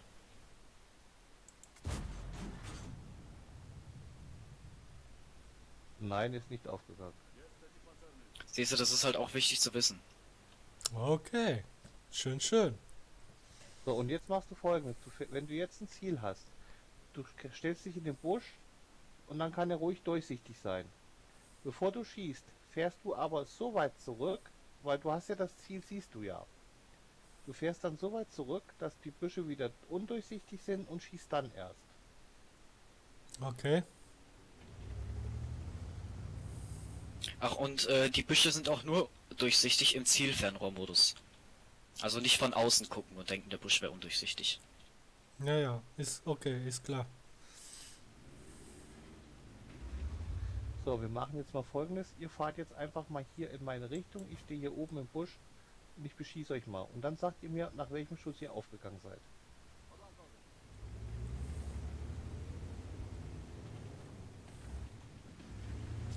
Drück einmal... Ah ja, ganz kurz, Chris, sorry.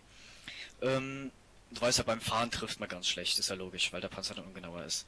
Drück einmal ganz kurz auf R. Dann fängt der Panzer langsam an zu fahren. Und dann bist du auch beim Fahren genauer. Aha, okay. Nur wenn ihr da oben jetzt herfahrt, da muss ich so weit vorfahren, dann gehe ich auf, dann stehe ich aus dem Büschen draußen. Also fahrt mal ein bisschen weiter unten, bitte. Okay. Du meinst jetzt hier oder was? Ja, genau.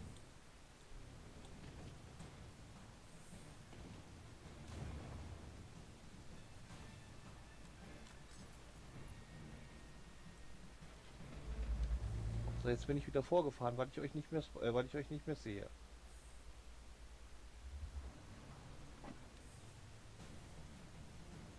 Aber ihr müsstet ganz normal, wie es in dem Spiel ist, ihr fahrt jetzt langsam nach vorne, genau.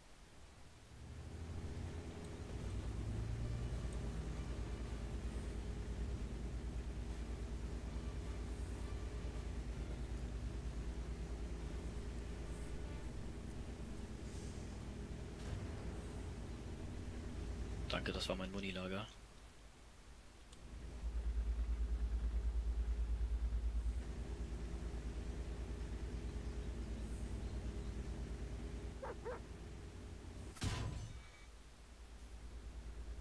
Siehst du, und er macht genau das, was ich dir eben gesagt habe. Immer hinter dem Busch fahren.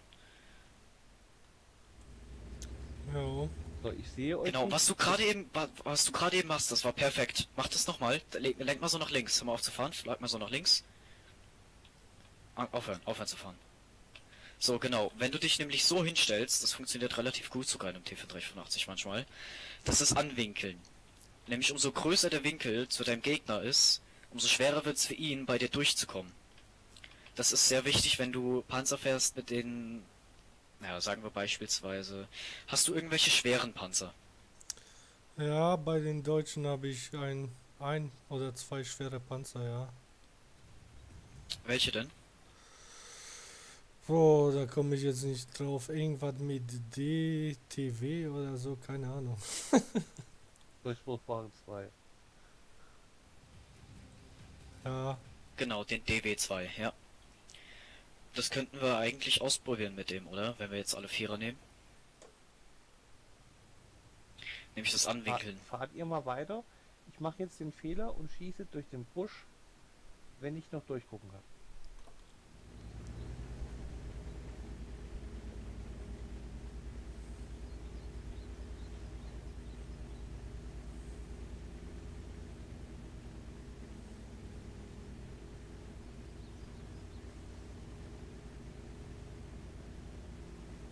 Na, wo bist du denn?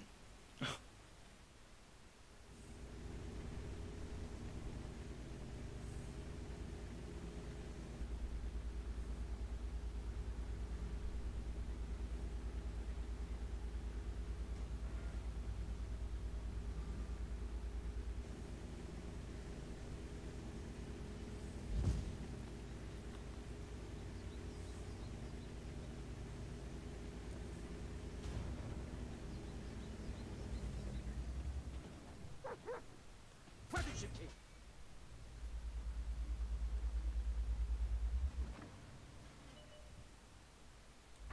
da ist er.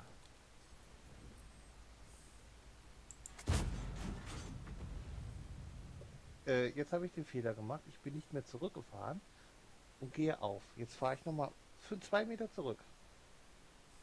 Jest Adamkowy. Fahrt ihr bitte mal weiter.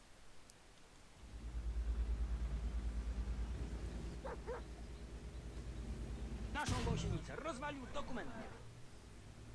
Jetzt bin ich zurückgefahren. Die Büsche sind geschlossen. Und seht ihr mich? Nee.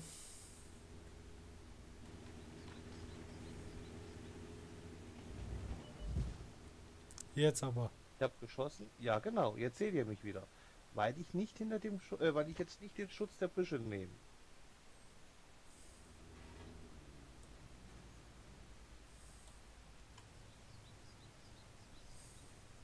Das ist gerade ein schlechtes Tutorial. Ja, ich sag jetzt nicht schlecht, aber ja, es ist halt das Basiswissen. So, aua, krieg ich jetzt dafür echt eine Schelle oder was? Okay, wollen wir mal das Anwinkeln mit der Panzerung probieren jetzt? Können wir machen. Wow. Genau, dann machen wir das jetzt.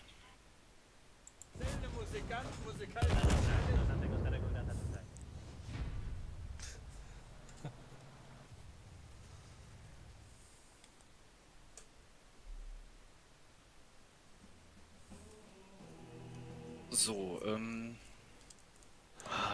Anwinkeln. Ja, warte mal. ich glaube, wir könnten sogar immer noch im Rudi bleiben, weil der hat halt die russische Seitenverkleidung halt an der Seite, weißt du? Soll ich den lassen oder wechseln? Ja, bleib mal beim Rudi. Bleib einfach beim Rudi, genau. Ich nehme jetzt eine Stadtmap. Himmelsdorf. Okay. Genau. Der soll mal den Rudi nehmen. Hier ist die Munition nicht so teuer.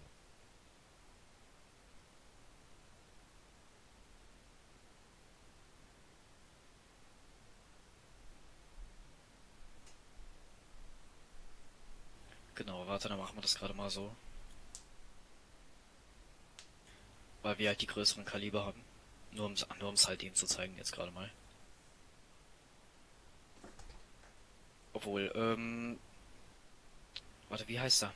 So, ich nenne dich jetzt einfach mal Panzerjäger. Warte, ich rede gerade über den gleich. Okay.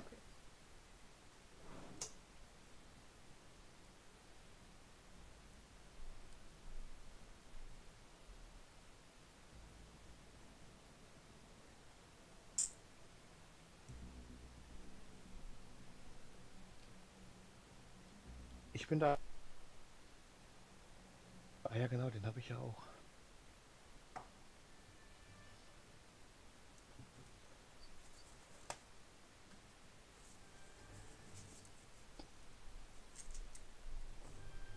Nee, wenn wir das heute gemacht haben, dann reicht das. Das muss er sich erstmal verinnerlichen. Wo stehe ich am besten? Wo kann ich am besten snipern? Und das reicht.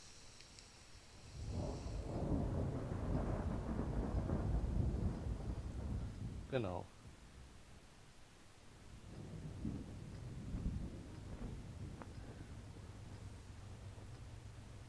No to prowadź tak, żeby ona z tata z mamą nie musieli płakać. No i dziołchy. Jest odłamkowy!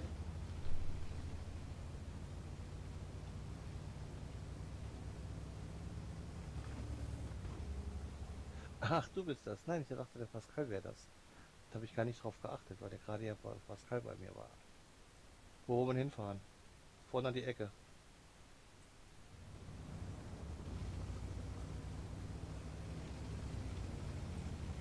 Ja, Pascal ist da, der kann ihm das auch zeigen. Ja.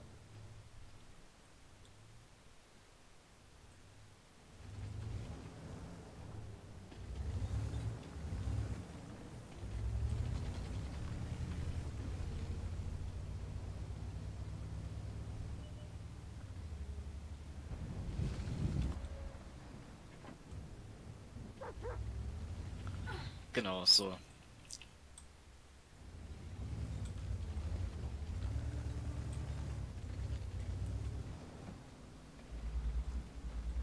Also stell dich jetzt mal hier hin, wo ich gerade bin.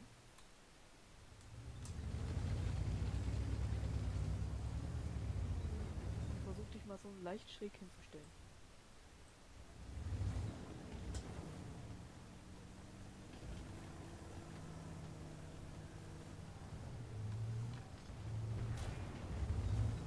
Also du musst dich halt so hinstellen, dass deine Seitenpanzerung zu uns angewinkelt ist, so dass wir abprallen. Ja, Pascal, genau so bleibt stehen. Jetzt soll er mal gucken, er soll mal auf die Seite fahren. Die andere, genau, und jetzt guck mal bitte auf die Seite wieder, wo ich hinschieße. Ja, sehe ich. Artyleria bije tak, jakby ktoś pomówił, gdzie Und trzeba. das willst du versuchen zu erreichen, dass wenn ich da auf die Seite schieße, dass die Kugel wegfliegt, siehst du? Oh, da jetzt ist der Schuss daneben gegangen. Genau, guck mal, mach mal dasselbe wie ich jetzt. Versuch mal auf meine Seite durchzukommen. Versuch mal bei mir durchzukommen jetzt.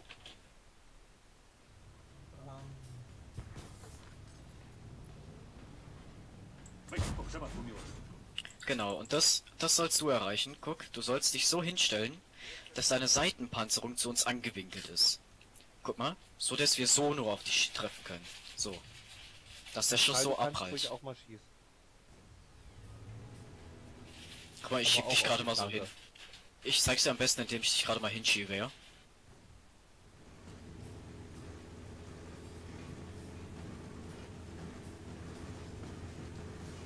So, sag mir Chris, wann er perfekt steht. Warte.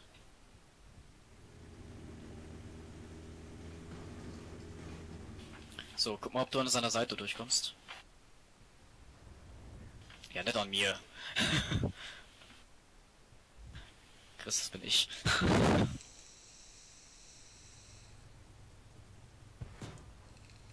Nein, du triffst ihn doch gar nicht. Du triffst nur mich.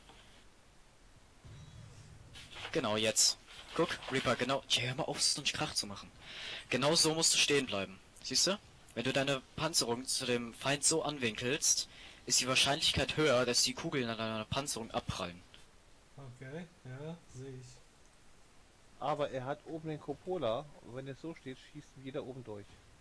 Genau, du musst halt du musst deine Commander-Luke verstecken. Da fährst du einfach noch weiter rein. Genau so jetzt.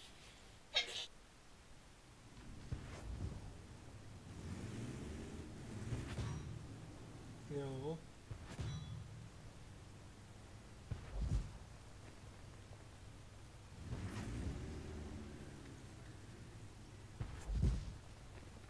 Aber generell solltest du das eigentlich mit Panzer machen, die ihren Turm hinten angebaut haben. Ich zeig dir da noch mal einen. Okay. Was wir auch machen könnten... Warte, hört mal kurz auf zu schießen. Reaper, komm mal hinter mich. Guck mal, ob du vor meinen Turm. Guck mal, ob du vor meinem Turm über meine Wanne schießen kannst. Fahr mal links neben mich. Immer was probieren.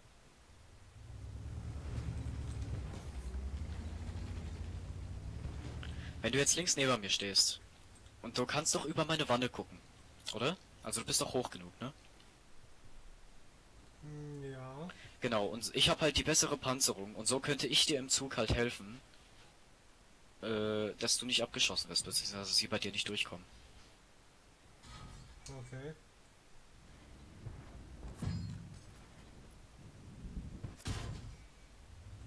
Ja, sie treffen halt immer noch deine Commander-Luke. Ich versuche die mal gerade ein bisschen zu blockieren. Nee, der hat oben die Schwachstelle, der Rudi.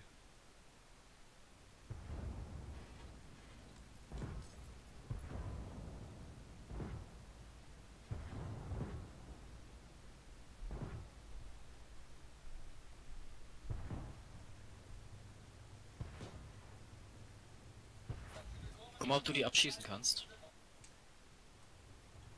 Leider habe ich Schotter im Weg. Ich sehe da nichts. Warte, dann fahr mal ein bisschen zurück. Ja, jetzt. Das Spiel kommt. Jest odłamkowy!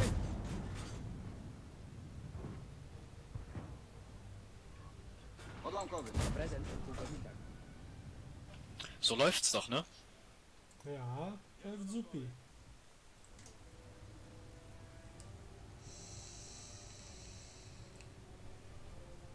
So. Wollen wir mal kurz Reset machen, dann kann ich ihm einen Panzer zeigen, der halt generell fürs Sidescrapen gemacht ist, ja?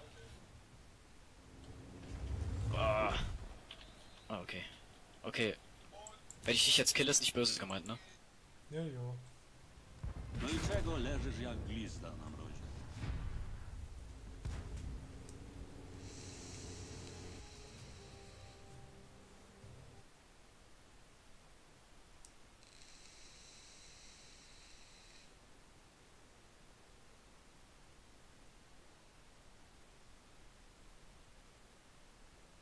Wenn du die Maus nimmst, dann nehme ich aber auch mal einen größeren Panzer. Ja, wir machen so 2-3 Schuss mehr nicht, sonst wird es zu teuer.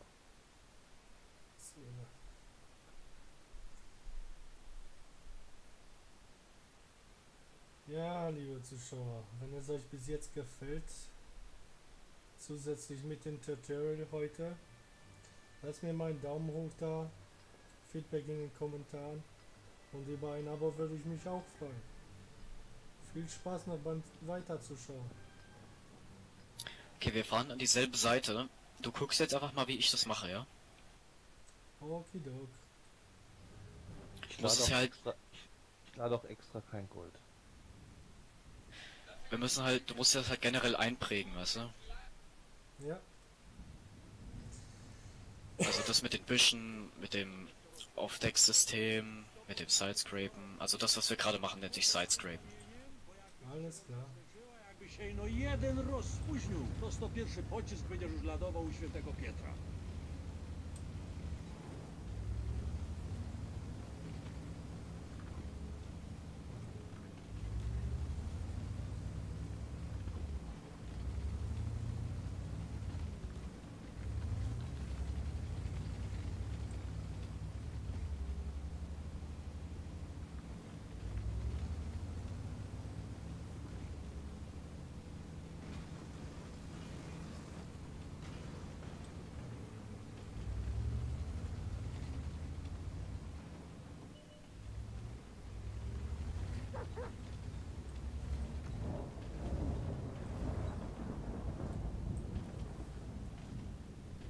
So, schießt mal auf mich drauf, wie ihr wollt, also wenn ihr das Geld habt.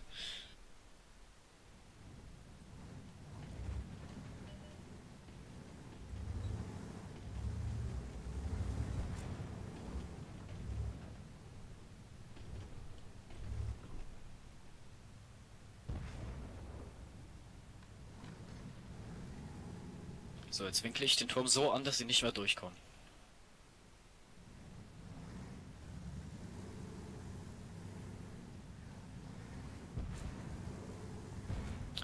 denn du mir da durch? Was ist denn das?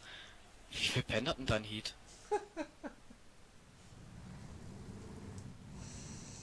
300. Alter, ey, was ist denn das? Ich hab mit, was ist APCR 311?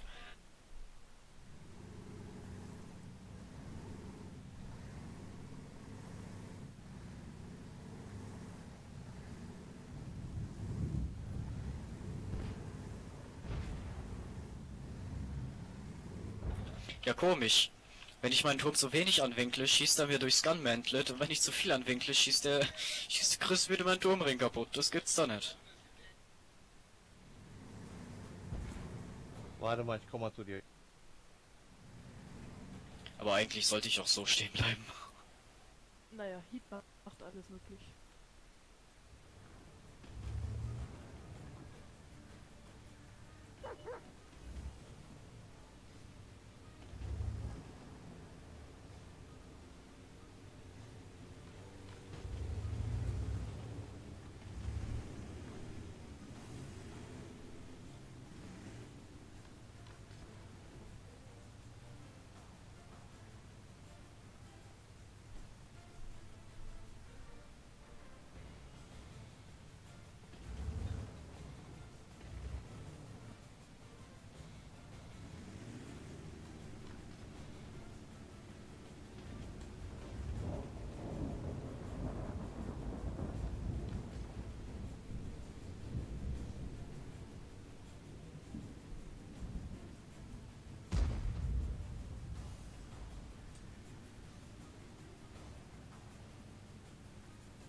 Darf ich mal kurz hier hin?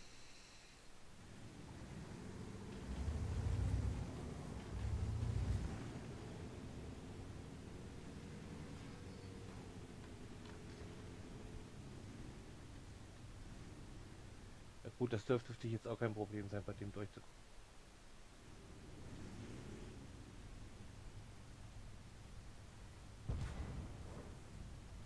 Ja, nee, der rutscht ja einfach. Der ist ja auch nicht zum Sidescrappen gemacht hier. Der 105er ist da schon ganz anders.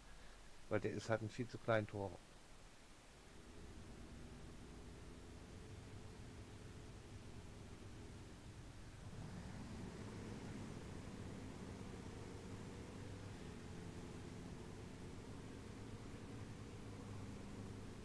Das ist richtig.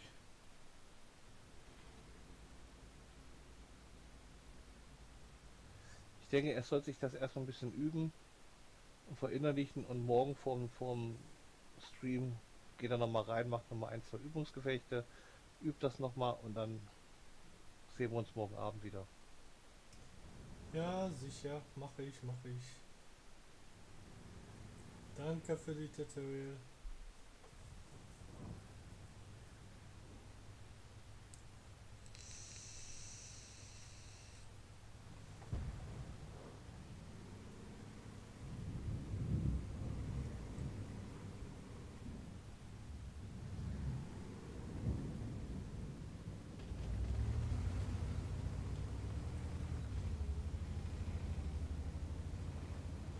Okay, Reaper, wir haben leider keine Zeit mehr. Du hast mir das Amore gezogen. Ich repariere es nicht. Lass es einfach. So, Reaper, wir haben leider keine Zeit mehr. Aber wir können morgen nochmal spielen, ne? Ja, sicher, kein Problem. Versuch mal das, was wir gerade so gezeigt haben, so ein bisschen zu verinnerlichen. Gerade was es wichtig ist mit diesem Tarnmuster. Weißt du, wo du dich hinstellen musst, dann gucken, zurückfahren, das ist wichtig. Ja, verstehe. Mache ich auch. Ja. Ja, und wenn du das jetzt ein bisschen verinnerlichst, wirst du feststellen, dass du viel mehr Schüsse setzen kannst, bevor du aufgehst. Was aber kein Problem ist, wenn du es geschossen hast, fahr manchmal weg, weil du siehst ja, heute gibt es diese Anzeichen, dass die genau sehen, von wo sie geschossen haben. Und dann schießen viele blind rein. Dann einfach mal zurückfahren, ein paar Meter nach rechts oder links. Alles klar, verstehe, klar.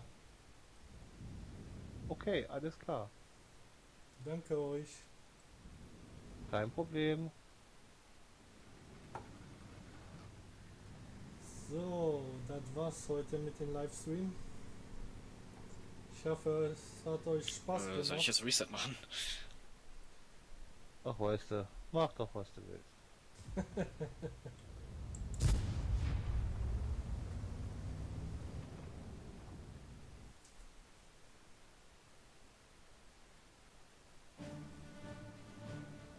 Ich muss erst mal kurz auf die...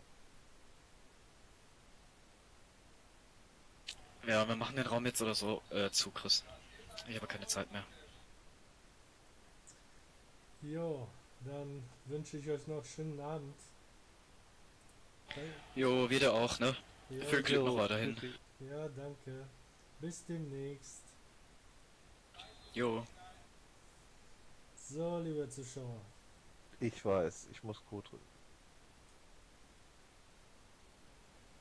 Für heute ist es Ende mit dem Livestream